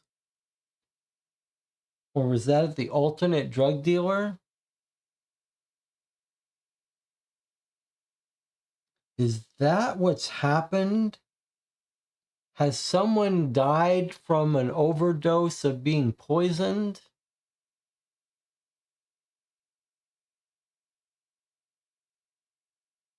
Kreuter was the one, says Anna and Jonathan, at the police station who told us about cutting drugs with rat poison. So we heard that someone attacked the Red Devil, who is Heath, the pink guy who took off his jacket. He's the one we want to talk to. We want to know from him who attacked him. So I am going to do Heath. LJH. If he was the one that was charged at, he's the most likely person to know who charged at him and what they said, and that's what we need for our motive to kick it back. Marco reminds us that when we get the analysis of the drug, we'll know something more. Okay, so I'm going to choose to spend a token, our last tip token for today, to ask about Leslie Heath. 15. And we're also told, maybe we should make a note,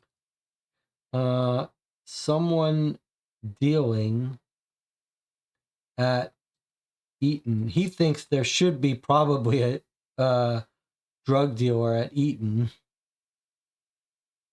And then rat poison. Okay, now let's see what Leslie Heath has to say.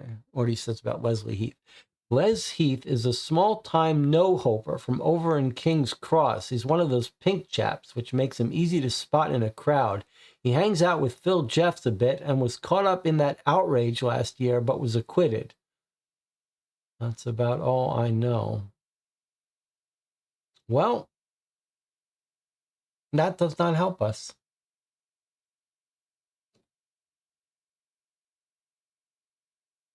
That's unfortunate, but that does not help us.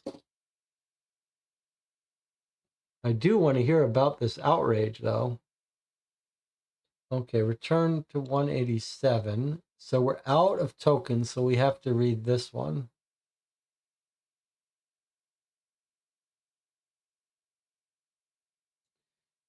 which is just kicking us out of here. Fahey makes to leave. I've got to go. I hope that was helpful. I'll let Kreuter know where you can find me again if you need me. Good luck with the case. And he melts away. All right, so time passes. That's this clock. I think I may have missed ticking back one of these times. I think we may have had to travel to him, but I'm not positive, so we're not going to worry about it. But we do lose an observation. So it's 4 p.m.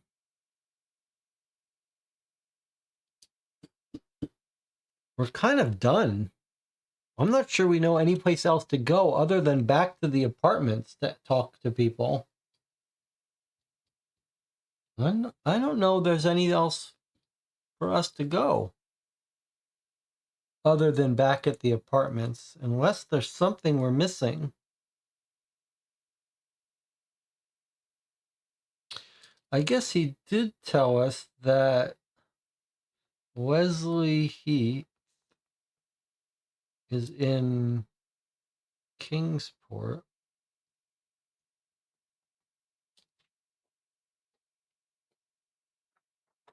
King's Cross, is that what he said? King's Cross or Kensington? I wish the hell this PDF had a back button, but it doesn't. 185.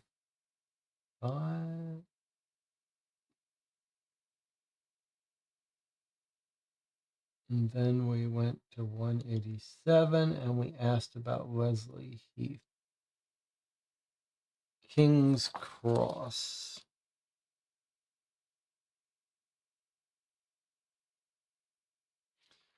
I mean, unless he lives in that same building.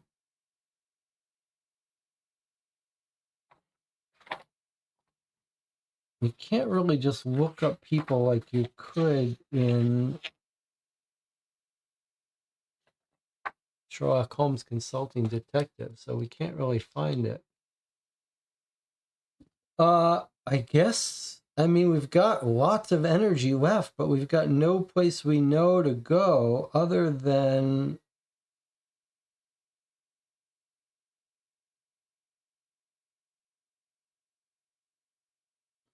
You know, I wonder if we should be thinking about changes to Razorhurst that make it possible to... Like I see here is St. Luke's Hospital. We were wondering if our guy that got beat up got taken to the hospital.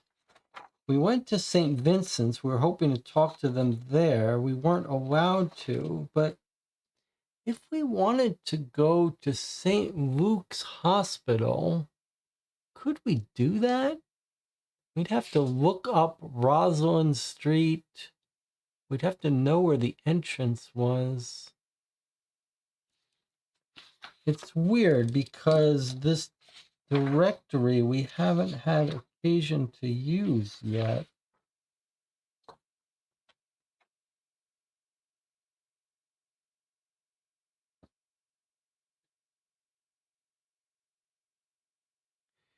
Yeah, when you go to the police precinct, it just tells you if you're ready to end the day. You can't, there's nothing else to do there other than end the day.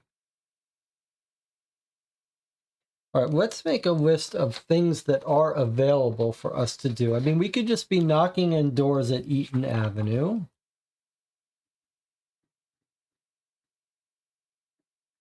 The bathhouse did give us an opportunity to have a relaxing spa. We could go to sleep at 5 p.m. and just refresh all our skills.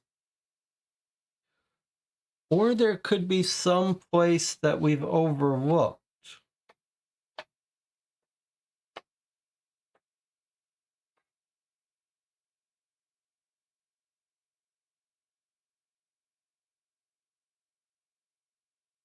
Or we could go back to the scene of the crime in Phil Jeff's house.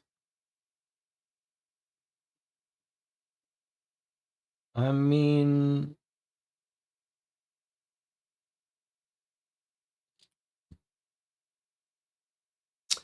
that's a very nice idea. Jonathan says we could try visiting Jeff's neighbor's house, couldn't we? We have its address.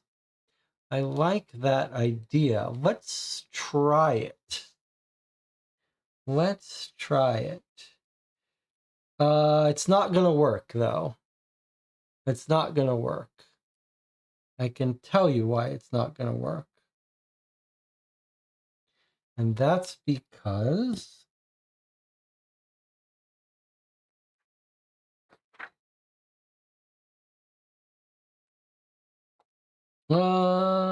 yeah, because look, here is the layout.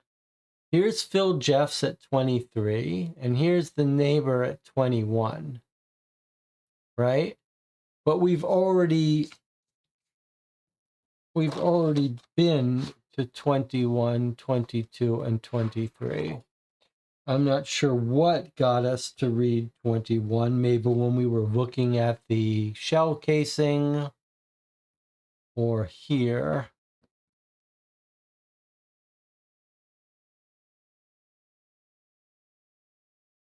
But we could come back to this scene of this crime, and I wonder, I don't remember what we were told there. We could also go to the corner of Forsyth, Foster Street. Using this directory is a little difficult.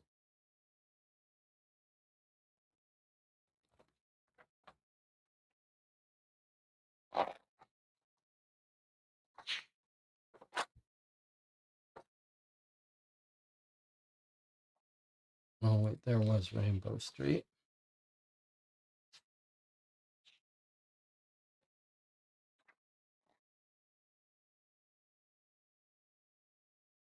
Or maybe not.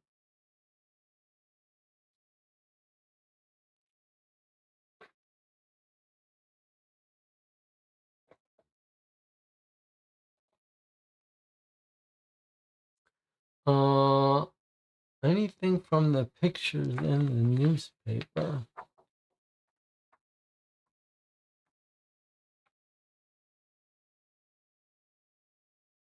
Not really, no.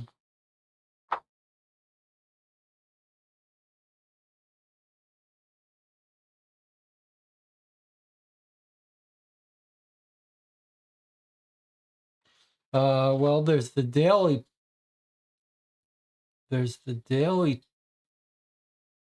Telegraph pictorial is at 163 Phillip Street. Is Phillip Street on our list here? No, so you can't go there. I mean, there's no reason for us not to canvas this whole place.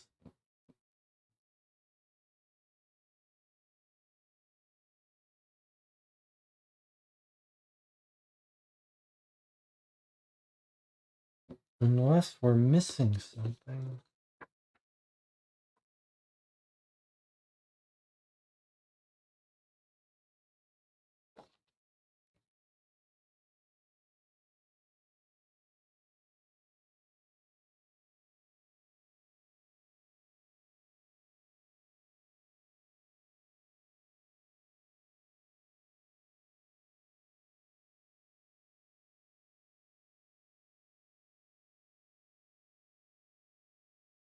You can't really look up people by name.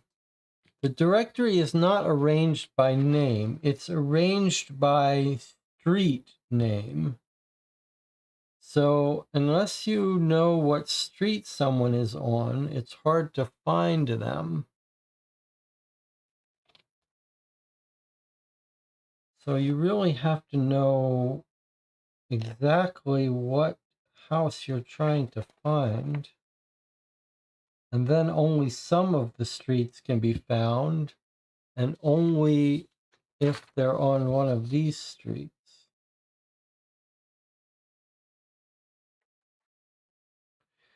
We were told Leslie Heath is at King's Cross, but that's a neighborhood. But there is a King's Cross Road. So this is the part that's a little confusing for me, because these streets are alphabetical, but you can see there's big gaps. To Ferber Road, and then it's on to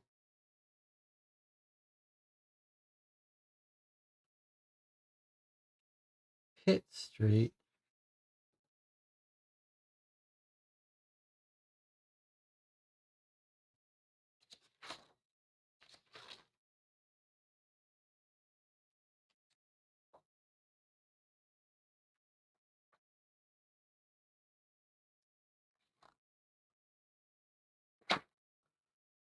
So it feels like the directory is not going to be that useful to us until we get more information.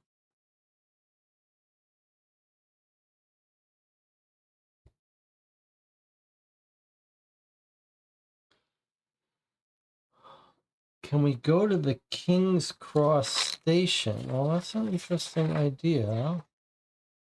To go to it, to go to a place here, we'd have to find it on the map. Like, there's St. Luke's Hospital, but we can't just go there. We'd need a street address for it.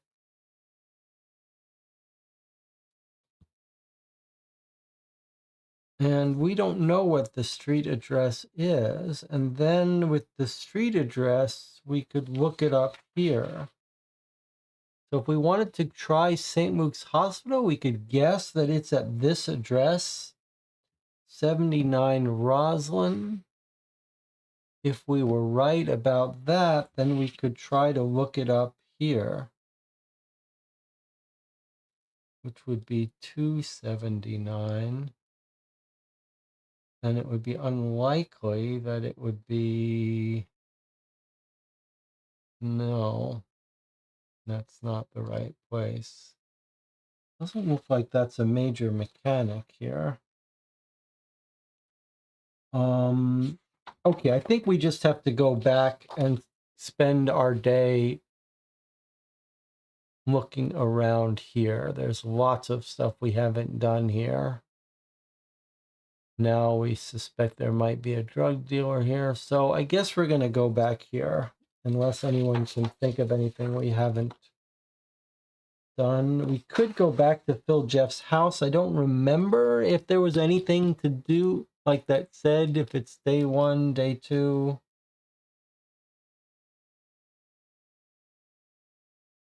If you're curious, we could double check that. Otherwise, I'm inclined to just travel. We lose a persuasion. And we're going to travel back to the Eaton area neighborhood,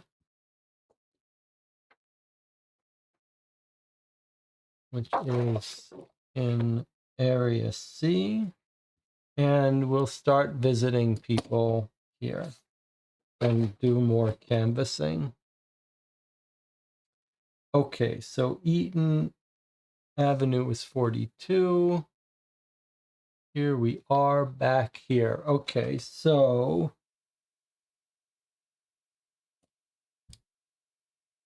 we haven't talked to anyone in Larea,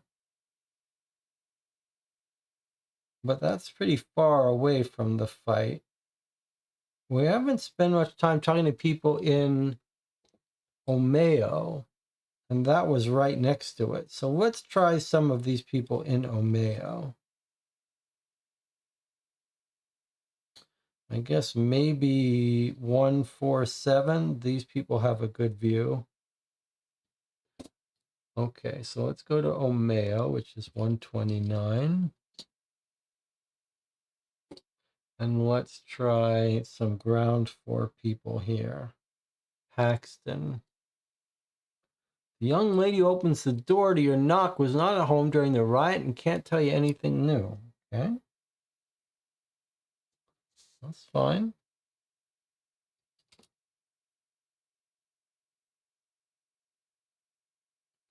Gotta do these again, huh? 129.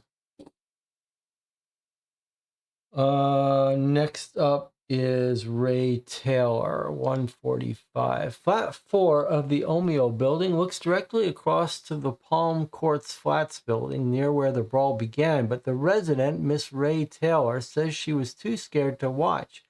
She had been burgled last November, and though the burglar was arrested and convicted, she was still nervous about housebreakers. He asked if she heard anything. She says she turned the wireless up loud so she couldn't. Yikes, people do not like getting involved. 145. That was for Ray Taylor. All right, next up is McIntyre.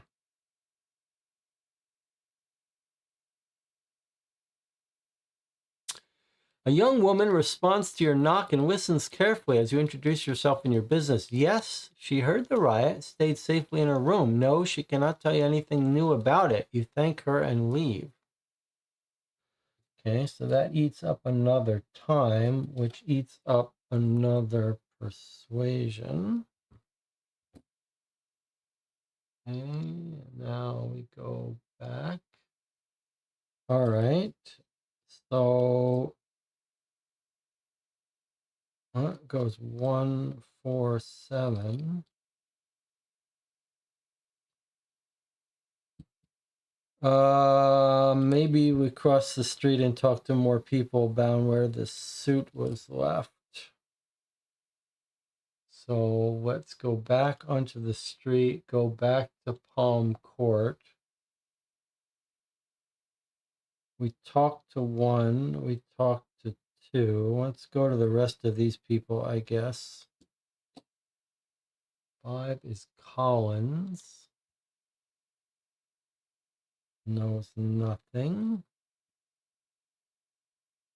109. Okay, and then we go back and back. I have here a Captain Shannon on number 6. Captain Sharvin. Let's see if he says anything to say. 162. Flat 6, Palm Court, has an excellent view of Eaton Avenue from 2 floors above. However, its resident, Captain Jack Sharvin, was not home during the riot. I was over at my mate Dixon's drinking. He's in Garden Vale and also has a good view. We heard the shots and saw some kicking going on. Then Sorley, the super, went clattering down the stairs, so we followed him out. By the time we got there, Sorley was down and the mob were looking hungry. Dickie looked at me and I looked at him, and I could tell he wasn't any keener to weigh in than I was. I was already so drunk I couldn't have punched a camel's arse at 3 paces, so there was little point, really. Then the guns started coming out, and I could see Dickie was starting to get his flashbacks, so I hauled him home and made him lie down, and by that time, the police were here and it was all over. He shrugs. Sorry.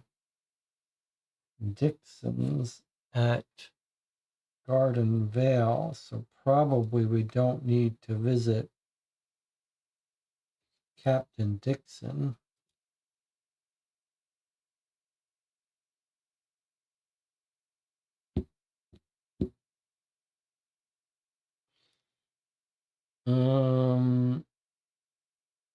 All right. Then it says read 111, which is back to Palm Courts.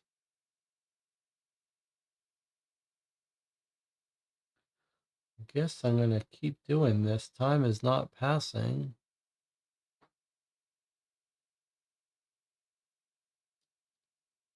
So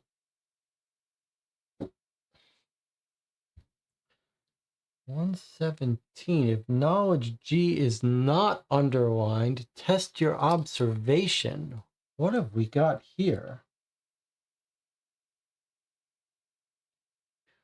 117. Where did I go? I'm gonna go back.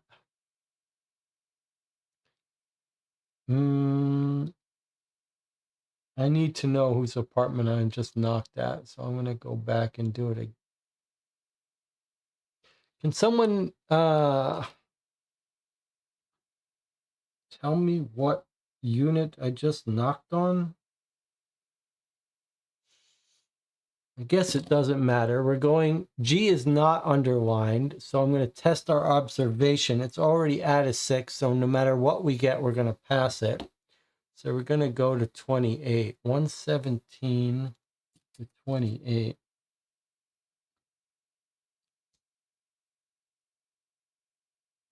As you turn away from the door, you notice a man on the landing below. The angle of the stairs means you can only see him from the chest down, but something about his movement strikes you as furtive.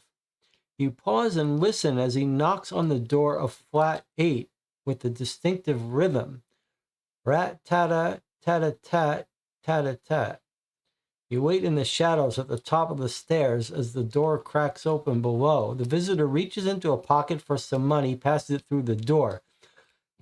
A moment later, his hand reappears with a small packet wrapped in paper. He pockets it and leaves as the door to flat 8 clicks shut. Okay, so we found the drug dealing here. And Anna says that was 9, that apartment 9 Whittle that we went to. Okay, so E Whittle. No one's there, but we see below into flat 8. Flat 8 is drug dealing. Good. So flat 8 is C. Smith. All right, so underline G. Fine. Now we're going to leave and we're going to go visit this flat. Let's see what we can do here. So this is Palm Court. And we're going to go into this flat. You ready? A mark like a lightning bolt has been scratched onto the door to flat 8.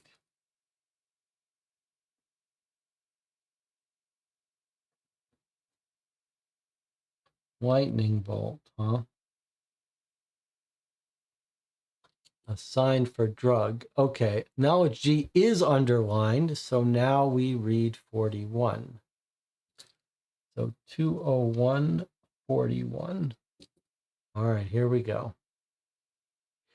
You duplicate the distinctive knock you overheard. Rat-tat-tat-tat, tat-tat. As the door cracks open, you abruptly lean in and give it a shove with your shoulder.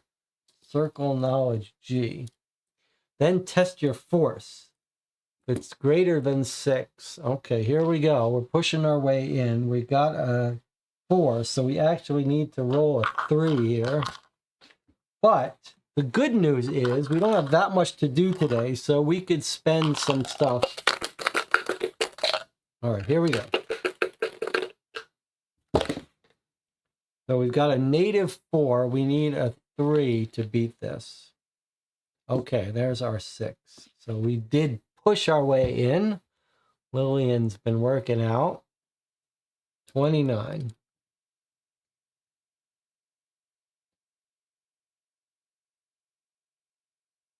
The door flies open but stops at the end of a short chain.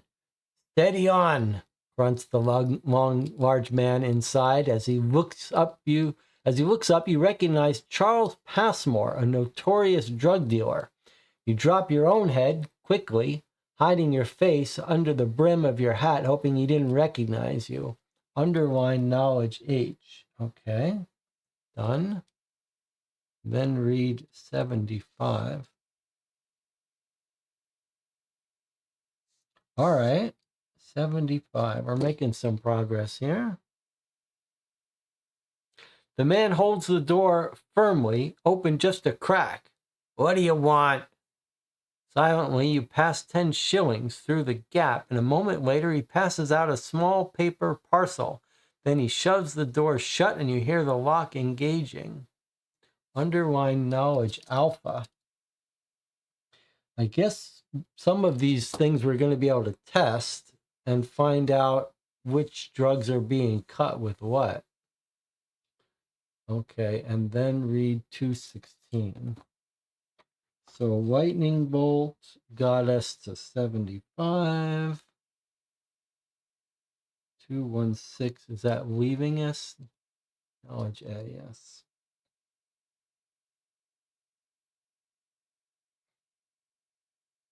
Okay, time still did not pass here.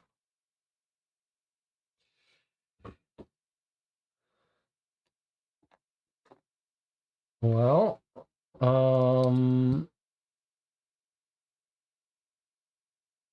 we have found the drug dealer. Let's make a note.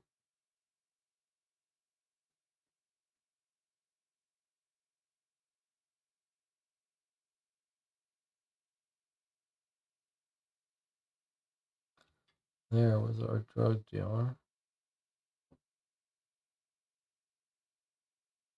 I mean, maybe it makes sense to knock on the nearby. Oh, we got that guy's name, didn't we? What was his name? Does anyone remember? Somehow it's kicked us out to Gardenvale Flats, but we were in Palm Court, actually. Here, we did here, we passed the test. Okay, Charles Passmore.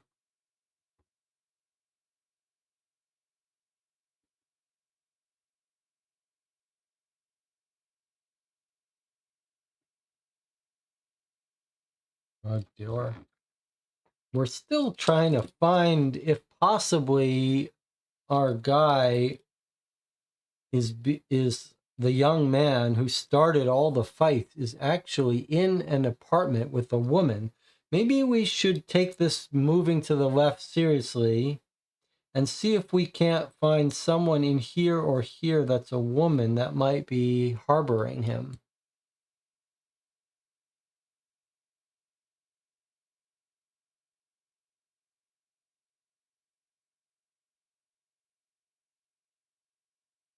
Yeah, let's do that.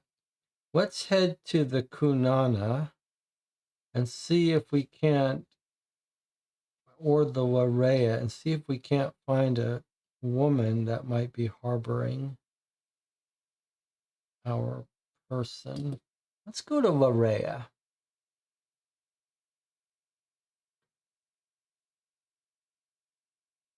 I'm going to go back out. I'm going to go to Larea, who we haven't met anyone there yet. And I'm going to visit these women and see if any of them might have taken in our guy. Miss Birmingham 3.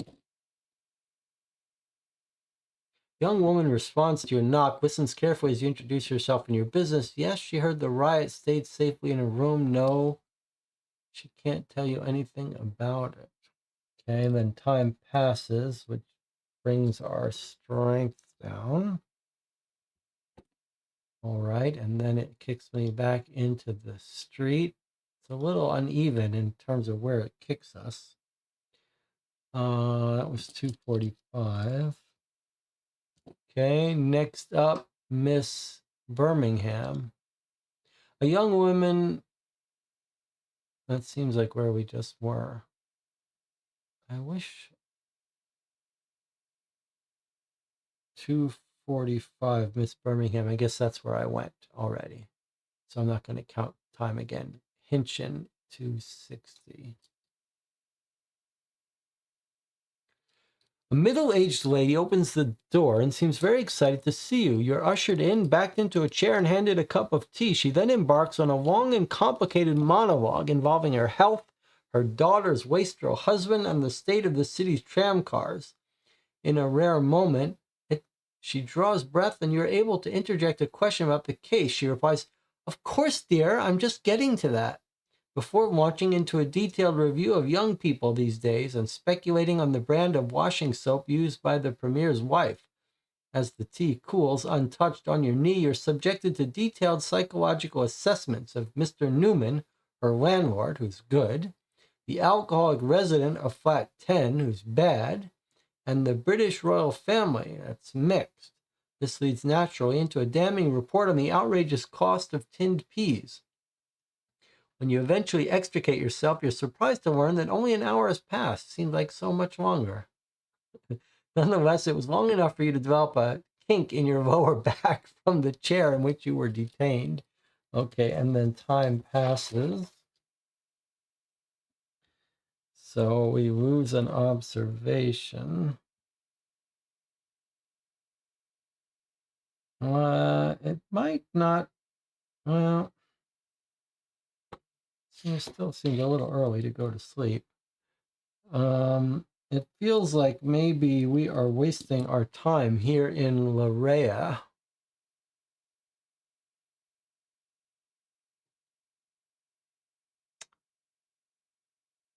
So we went to Hinchin. Phyllis Brooker, let's try her.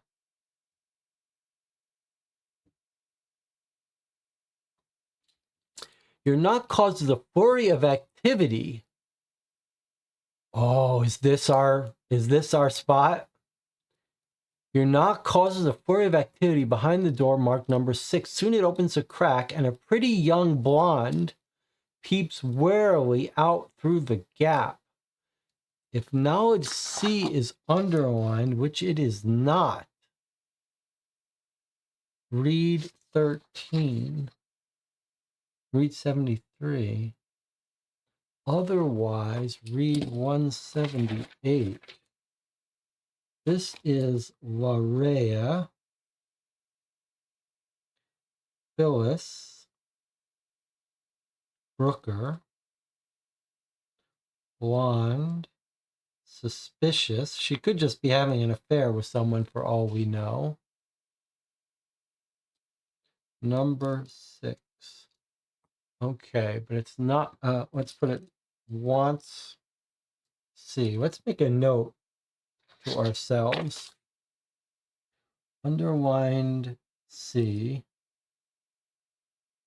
Go to Larea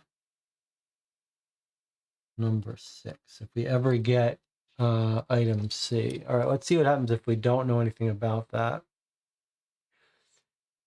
Miss Brooker, I wonder if I could ask you some questions about the fight outside the other night. The young woman considers a moment, then smiles. Sure, but it's a mess here, and I need some fresh air.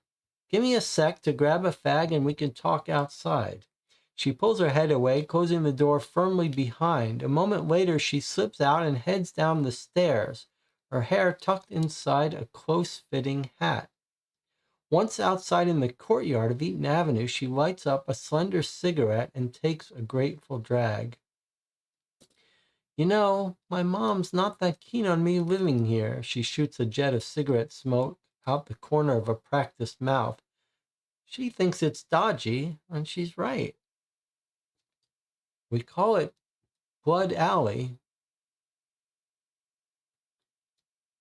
because of how many muggings there are here. I was mugged once, just over there.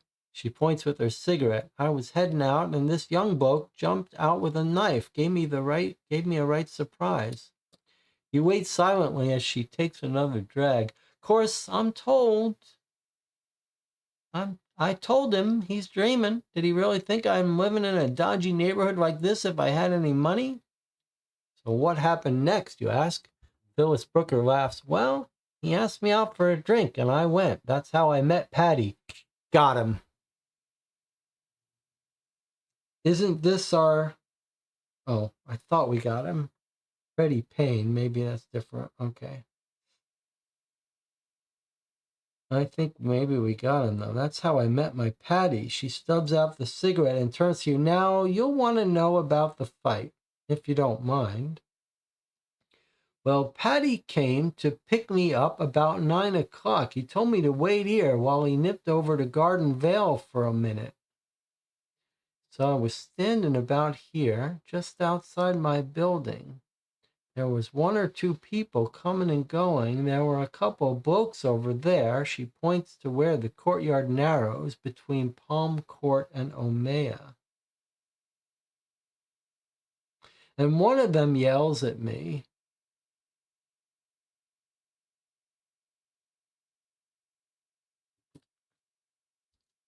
Patty, huh? 9 o'clock. I mean, that is when the fight is about to break out. Okay, right between Palm Court and Omea. One of them yells at me. What did he say? Oh, I don't know. Something about coming back for more. It didn't make much sense, but he was pretty drunk. Well, just then, Patty comes out of Garden Vale and sees what's going on. He yells, "Oi, you!" and heads over there, defending me, my knight in slightly shabby armor. Well, next thing you know, the bloke's ripped his coat off and is taking a swing at Patty. We found our guy. Miss Brooker puts a hand over her mouth as if choking back tears, but then you see she's suppressing a proud grin. Before going further, Miss Brooker, can you describe the man who yelled at you? She shrugs. I don't know. It was dark, average height, I guess. Dark suit, hat, like I said, average. Kind of had a pink face, though, I guess. We know who that is. That's Wesley Heath. And you said there was another man with him. Yeah, but I didn't notice much about him. Dark, swarthy, I guess. He was back in the shadows like, okay, that's our Phil Jeffs. We found our young man, Patty, and he could be hiding in her apartment. But she's telling us all about him. Okay, thank you. Go on. So anyway, Patty returns fire and it's all on. Only Patty is having the best of it and the pink bloke is not looking too flash. Then suddenly his mate and a bunch of other guys rush in and start weighing into Patty. And he's on the ground and they're kicking him and I don't know what to do. So I scream at them to leave him alone. And that's when Mr. Sorley and the other guy came running. All right, so we got our screaming woman that started this case too. That started the people coming out. That's when Mr. Sorley and the other guy come running. You mean Mr. Sorley, the caretaker of Garden Vale, and Mr. Johns? Yeah, I guess. So they beat the guys back a bit, enough for me to drag Patty out of there. He was bleeding and stuff, so I brung him back to my flat and got him cleaned up. So I didn't really see what happened next. I heard a shot and it all seemed to go quiet after that. So you and your boyfriend didn't go out again that night. I mean, this is very exciting that we found our guy, and it was based on the taking seriously this person who said that a young girl picked him up and went this way. So we actually used our logic and found the apartment where he is. All right. So you and your boyfriend didn't go out again that night? No. And Patrick stayed over with you. Miss Brooker pauses as if considering the implications of her answer. Well, Patty went home later, of course, after the fuss died down, but that's all I know. Thank you, Mrs. Brooker. Just one more thing. What was Patrick doing in Garden Vale? There's an uncomfortable moment where the young lady looks away and mutters, "Oh, nothing, I suspect." Then she tosses down her cigarette and stubs it out with the toe of her fashionable shoe. She throws her head back and straightens her shoulder. Well, that's it. All I know, and now I have to go. She gives a small nod and marches back inside. And then it wants us to underline C. So Patty, who we're calling Patrick,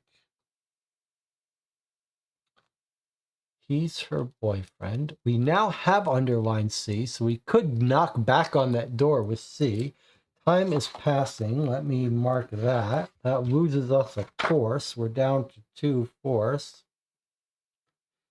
Now, I want to reread what it says about where Patty went.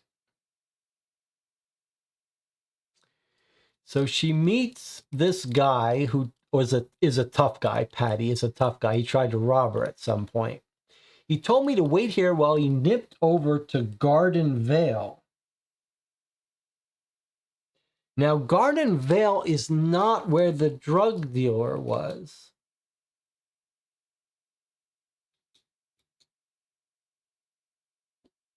So we don't know who he was visiting at Garden Vale.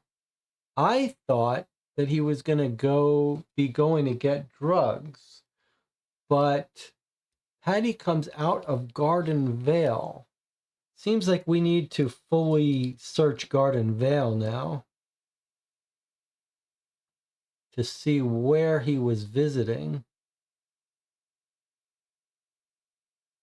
But yeah, I think we should just follow her straight back. Read 269, which puts us outside. I think we knock right back on that door. Yeah? Let's do it. Do we know his last name? No, we just know Patty. We don't even know if it's Patrick. We're calling him Patrick. She's calling him Patty. But we do know he went to Garden Vale for something, which we're going to investigate in a second. But first, I'm going to go back to her door, and I'm going to do this one. Phyllis Brooker peeks out at you through the door crack. Test your observation. If it's bigger than 5, read 87. Actually, our observation, Lillian is so good at observation that it's already a 5. So no matter what we roll, we will succeed. So we're going to go back. We don't need this anymore to remind us. 87 now. All right, this is exciting. Let's see what we got here. Immediately behind Brooker, you glimpse a man's hat hanging on a wall hook. If you want to try to force your way into the flat, test your force. Otherwise, leave. Now we're in a whole different ball game.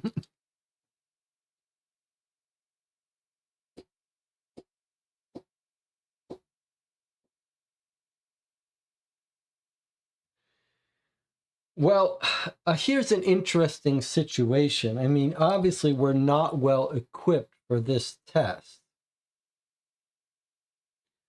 On the other hand, see, if we went to sleep right after this, we have to travel to Darlinghurst, or is Eton already in Darlinghurst? No, it's not. So we're going to have to travel to get home. Just trying to think, like, if we spent 3 observations to help us succeed in force, and then we went to sleep, we'd get 1, 2, 3 of them back. We'd get 3 force back. We get 1, 2, at least 2 persuasion back. I mean, we could go to sleep after this and recover enough. And the thing is, what if he leaves by tomorrow? Like, this feels like, I mean, what if we don't get in? What if we go try to do this tomorrow and he's not there? Or is he going to be there?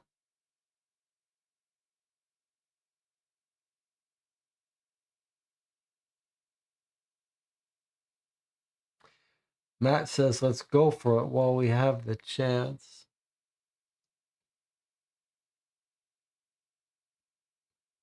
I mean, everything we've seen tells us that we could do this again tomorrow, but we could at least, if we try and we fail, that could scare him off though. So we're really going to have to spend stuff if we do this. All right, well, why don't we do this? It's time for a break. We'll take an 8-minute break. We'll come back. You say in the channel what you want to do, if you want to go for this or not. I'll see you in 8 minutes.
It's 1 a.m. here, Saturday evening, now into Sunday early morning. We've been playing for 3 hours. And we're discussing whether to bash in this door. We've already pushed our way in a little bit. And the chat is of slightly different opinion, but I think this is the case where we have to role play this a little bit, where we're going to role play this a little bit. We're going to look at our situation here, but then I think we're going to have to try to bust down this door. And the reason is that we've already, the jig is up. She knows we're coming back in this apartment. She knows that we suspect this guy is in here. Whether the game mechanically will make him run off or not, we can't, we're in a role-playing sense, we can't leave and come back tomorrow. He'll be gone. He will have found a new place to stay. So this is our opportunity. We are going to push our way in.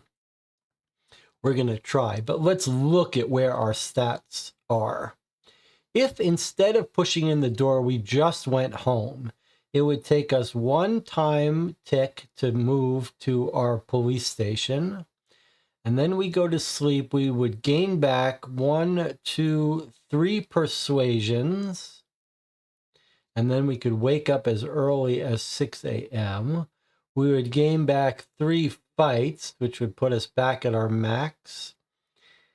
And we would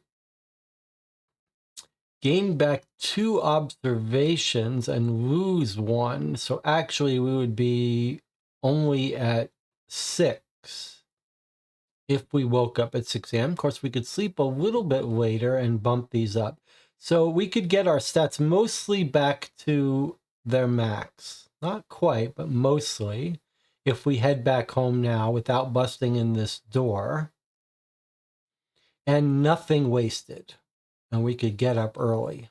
On the other hand, maybe we don't have to get up early. We could sleep in a little late. It's inefficient to sleep in late. You can see the later you sleep in, you don't get any benefit. It's much more efficient to go to sleep and refresh yourself.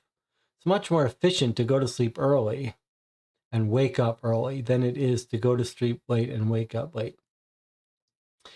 The real problem is if we take a time to fight and then a time to travel, then this is going to go down more. But more importantly, because our force is only 2, it's very likely that we'll have to spend a chunk of our points here to succeed in this.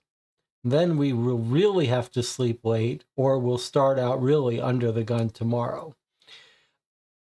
All the logic for banging in this door now is also in favor of spending whatever it takes. Because once we try to force our way in, God help us if we give up. Mechanically in the game, it feels like maybe we could just come tomorrow and we'd be fine. But I really think we're going to role play it as if he's going to run. So we are going to go for it here. This is tricky, but we are going to go for it. All right, here we go.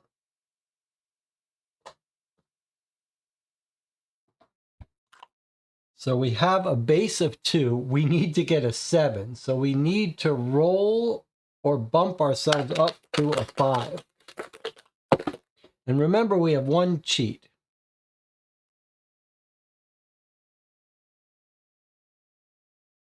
Lillian. Lillian has really come through for us. 6 plus 2 is an 8. That's a full success. Fortune favors the bold. She did it. Bang, pushes her way in. Using a combination of determination and charm, you succeed in shouldering your way into the flat. The floor is a mess of coffee cups, dirty plates, and crumpled clothing. Reclined across the foot of the bed lies a young man smoking. His face is bruised and there's a cut above his right eye, but he looks up at you with a roguish grin. It's Patrick Roach. An old acquaintance from various petty crimes. Oh, we know him. He's not at all abashed and tilts his chin at you in greeting. Whoa, Patrick. He puffs a smoke ring at the ceiling. Detective. So you're Patty. Can I ask you about the brawl the other night? Patrick Roach. Wow, we found our guy who started this whole ordeal. He sits up and shrugs. Of course. Phillips Brooker comes over to sit next to him on the bed as you ask what he saw as he came out of Gardenvale Flats that night. Roach continues to smoke as he talks, occasionally sharing the cigarette with Brooker. He tells you he heard shouting, and as he came out the door, he saw a bloke yelling and gesturing at Philly. I guess that's our girl here. So he marched over to confront him, shoving him in the chest. Did you know this man? Not exactly, but I seen him around a bit. The man slipped off his jacket and started shoving back, and before long he and Roach were exchanging punches. Then a bunch of others appeared behind the guy from the direction of Bayswater Road and started in on Roach as well. And did you know any of these men? Sure did. Roach takes a long puff. There was Phil the Jew and his mate Archer, and a few other fuckers. Brooker entwines her finger with his and rests her head on his shoulder. Roach tells you he ended up on the ground with other men laying the boot in till others joined the fray, and he was left among the scuffling feet of the brawlers. Phyllis saw an opening, rushed in to grab him, and the two of them slipped away back to her flat. And that's it, really. Thank you, Patrick. Did you get your injuries checked out? Oh, Philly here fixed me up pretty good. Her mom was a nurse, so she knew what to do. Phyllis smiles proudly. Good, good. Just one more question. What were you doing in Garden Vale Flats right before the fight? Roach looks away sideways. Oh, I just popped in on a mate, that's all. And who was that, you ask? Just a guy. You decide to press him a little. Did this guy give you something? Did he maybe sell you some alcohol? Roach looks up and meets your eye. Nope. Phyllis Brooker is becoming agitated. She stands and presses you towards the door. Okay, that's enough. You gotta go now. Patty's still sore and he needs his rest. Behind her, Roach stubs out his cigarette and gives a tiny nod of farewell as the door clicks shut between you. Circle knowledge C. And time passes. All right, so C is circled. We've found Patty. We don't know what he was doing in Garden Vale, which we have to put on our to-do list. Figure out. Why Patrick Roach in Garden Vale. But we seem to have recovered the whole story about the fight. Not only did we find him, but the story of the fight is now complete. They were whistling and calling out to his girlfriend. He comes out. He sees the guy yelling at her. He charges at him. They have a fight. The whole gang gets involved. I feel like we've solved that. The only thing we don't know is this part, but I'm not sure it's that relevant to us. And it's clear the person he charged at now is all consistent with everything we've heard about Leslie, whatever his name is, the pink guy. We now know about how they had their fight. Feels like we've pretty much wrapped up this part of the case. I don't quite know why our guy, Patrick, was there, but probably buying some drugs, doing something, maybe visiting Bennett. That's an interesting idea. That is an interesting idea that he's involved in some criminal activity. Okay, but now time passes, which loses us an observation. Now, surely it's time to go home and go to sleep. So we're going to sleep here. No, doesn't work like that. We travel home to Darlinghurst, so we've got to spend another persuasion to travel to Darlinghurst. And now we can read 30 because we've decided to go to sleep. But first we read this, right? Okay.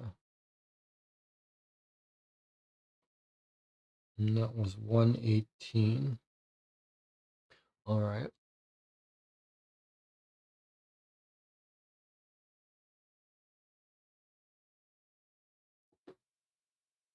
All right, end of the evening. As you enter the station, Kreuter beckons you over. I had a very interesting message today, he says. An anonymous caller rang in from Kensington to complain about reckless driving on Anzac Parade. Seems his wife was walking the dog early yesterday morning when wife and pooch were almost run down outside the bank on the corner of Duke Street. Caller was most upset at the prospect of losing his dog in such a way and demanded action from the police. Kreuter's wry smile indicates his amusement. I told Butler about it. He waved me off and said he was far too busy for such trivialities. He's still fuming about that telegraph photo. Here, Kreuter fixes you with the direct look over the top of his new spectacles. But I thought you would appreciate the significance. Maybe you should check it out tomorrow. Okay, so we know why this is significant, right? Because this is going to be the getaway drivers after the hit on Phil Jeffs. Right? It's going to turn out that this reckless driver on Anzac Parade is going to be the escape route from Phil Jeffs' house.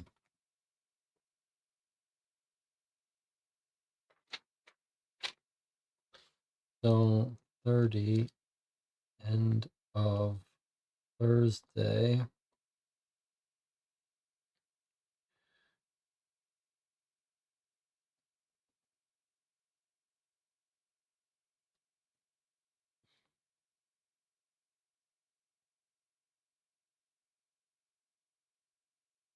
All right. And then it sends us to 158. Okay, so this is end of day knowledge checks. Let's see. Now, some of these we might have already read, right? Of these, let's take a look.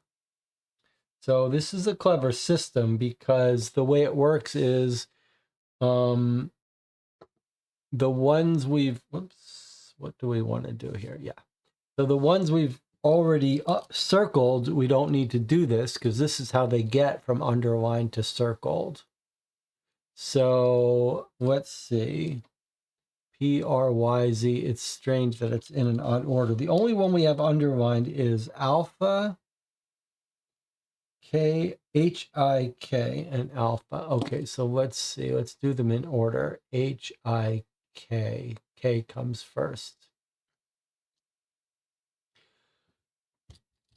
By the way, Kreuter, we say, I came across something today that rang some bells, the so-called Darlinghurst outrage. Do you recall much about it? Oh, cool. We're going to hear about this. Kreuter removes his glasses and massages the bridge of his nose while he thinks.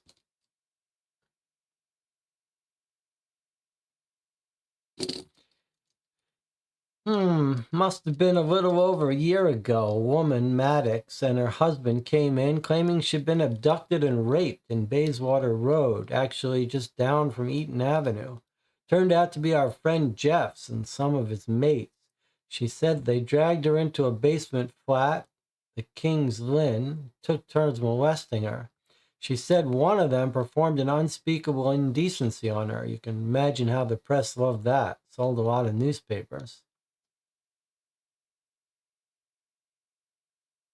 Outrage. Details. Boy, that's rough. Okay, well, there's true life for you.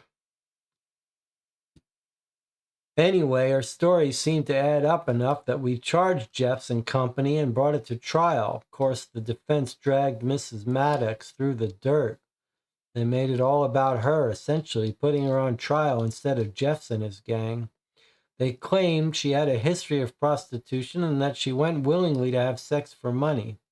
They said her husband could tell she'd been with other men, so she lied that it was rape.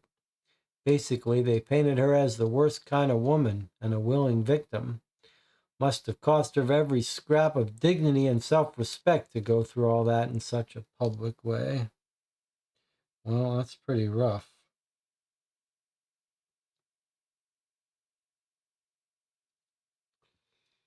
And it worked. She wasn't perfect, nobody is, and that cast enough doubt on her accusations for Jeffs and his mates to be acquitted. In hindsight, we should have never let it go to trial, but Butler insisted. He thought we could nail Jeffs, but instead it humiliated and ruined Mrs. Maddox completely. God only knows where she is now. And as for Jeffs, it just cemented his reputation as one of Sydney's biggest, baddest dudes. Coiter shakes his head sadly. Sometimes I'm not so proud of what we do. Boy, that's rough. And if I wanted to find out more, you ask? You could try the archives at the Central Police Court. There'd be all the background interviews and documents there. Purple Evidence K. Okay. So, Central Police Court.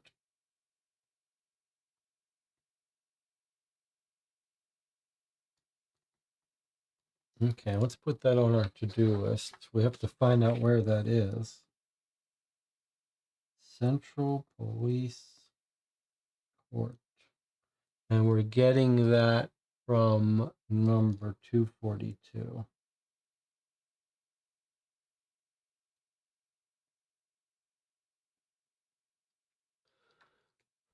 Well, that's pretty rough. That is very much like life. All right, that's K. Next up, we have H and I underlined.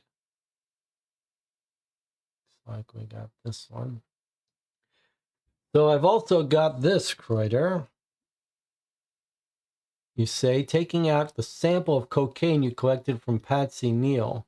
It came from Marie Elliott's place on William Street. The lab? Asks Kreuter, take it from you? Thanks. Kreuter slips it into an envelope and labels it Marie Elliott. Circle knowledge, I. Okay. And now H is underlined. Oh, by the way, you mentioned to Kreuter, I ran into an old friend today. Kreuter raises eyebrows. Charlie Passmore. He's dealing again out of a flat in Eaton Avenue under the name Smith. Inventive alias, comments Kreuter admiringly. Yeah, you might want to pass it on to Wickham and Thompson. It's flat 8, Palm Court. Kreuter jots down the address and promises to let the drug squad know. Okay. I don't think it told us to circle it, but probably, I'm guessing we should circle it. That's the whole point, so we don't do this again. So I'm going to put a box around it.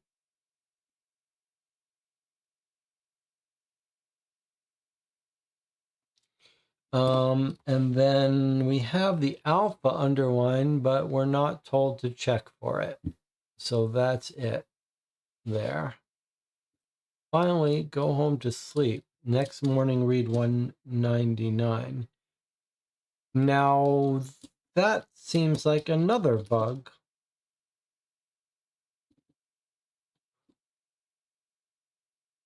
How should we handle this?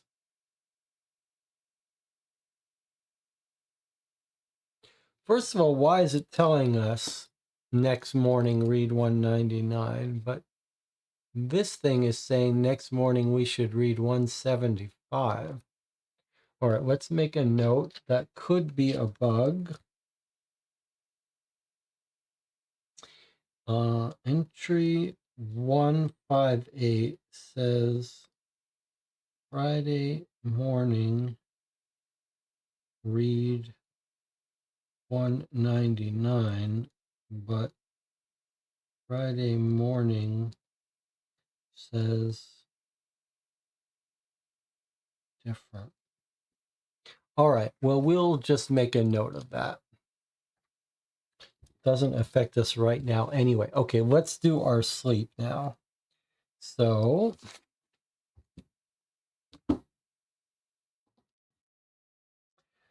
we're sleeping. Let's sleep through here first. So 1, 2, 3 fists come back. 1, 2, 3 maxes out our fists. 1, 2 persuasion comes back. That's not very good for persuasion. And 2 observation comes back. Not bad. Now the question is, do we want to sleep in a little bit more? We should definitely sleep in through this one to bump up, just because it's so efficient to sleep in late. But now we'd really like some persuasion, but we'd have to waste all this to get that 1 persuasion back since we're already maxed out at force. So I don't think there's any reason to sleep any later than 7 a.m. because we'd have to waste 1, 2, 3 times just to get that 1 persuasion. Better to wake up and go to bed early tomorrow.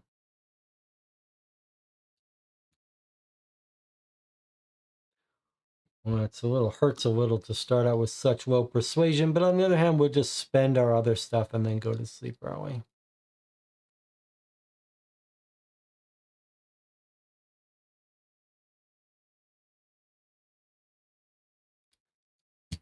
Well, it was pretty exciting that we seem to have wrapped up that most of our Eaton Avenue brawl fight.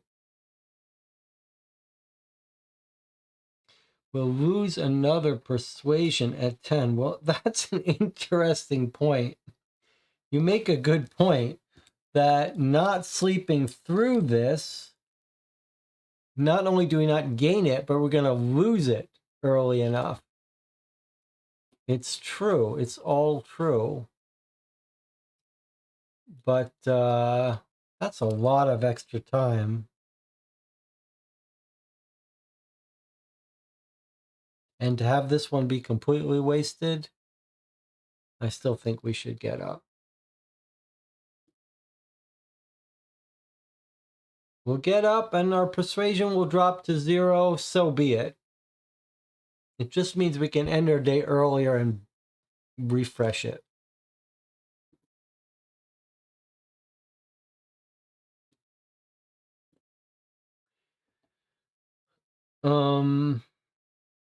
Now, I guess before we go to sleep, we could try to locate the Central Police Court. How are we going to find that? Is that going to be in our Darlinghurst area?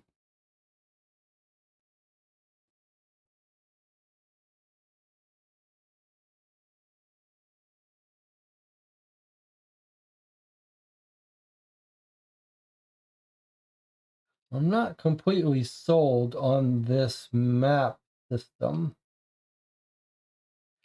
but there is the courthouse, so maybe that's where we need to go.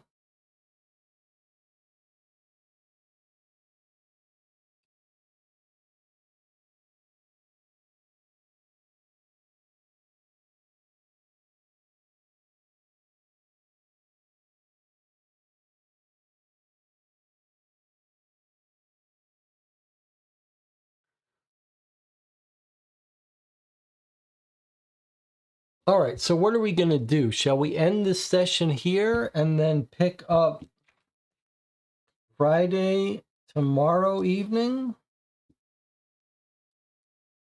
Or should we try to play a whole other evening now?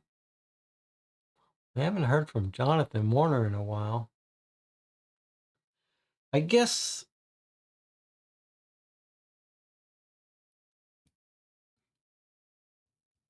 if it was up to me, I think maybe we should play one per day. But if we end that now and do one per day, it means we play this on Sunday evening, Monday evening, Tuesday evening, Wednesday evening. Unless we have a quick one.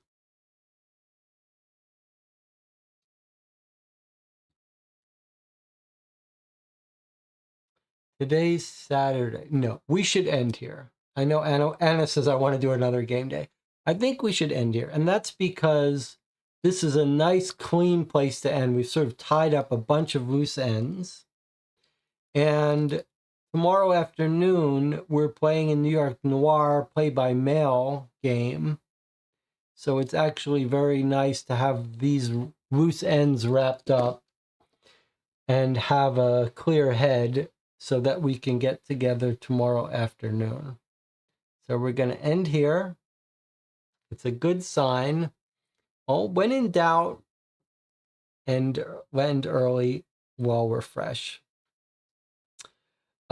Jonathan says, I do have plans with family on New Year's Day, so can't say for a super long stream on Tuesday night. Me too. Well, why don't we'll just skip Tuesday night then? That's New Year's Eve, Tuesday night.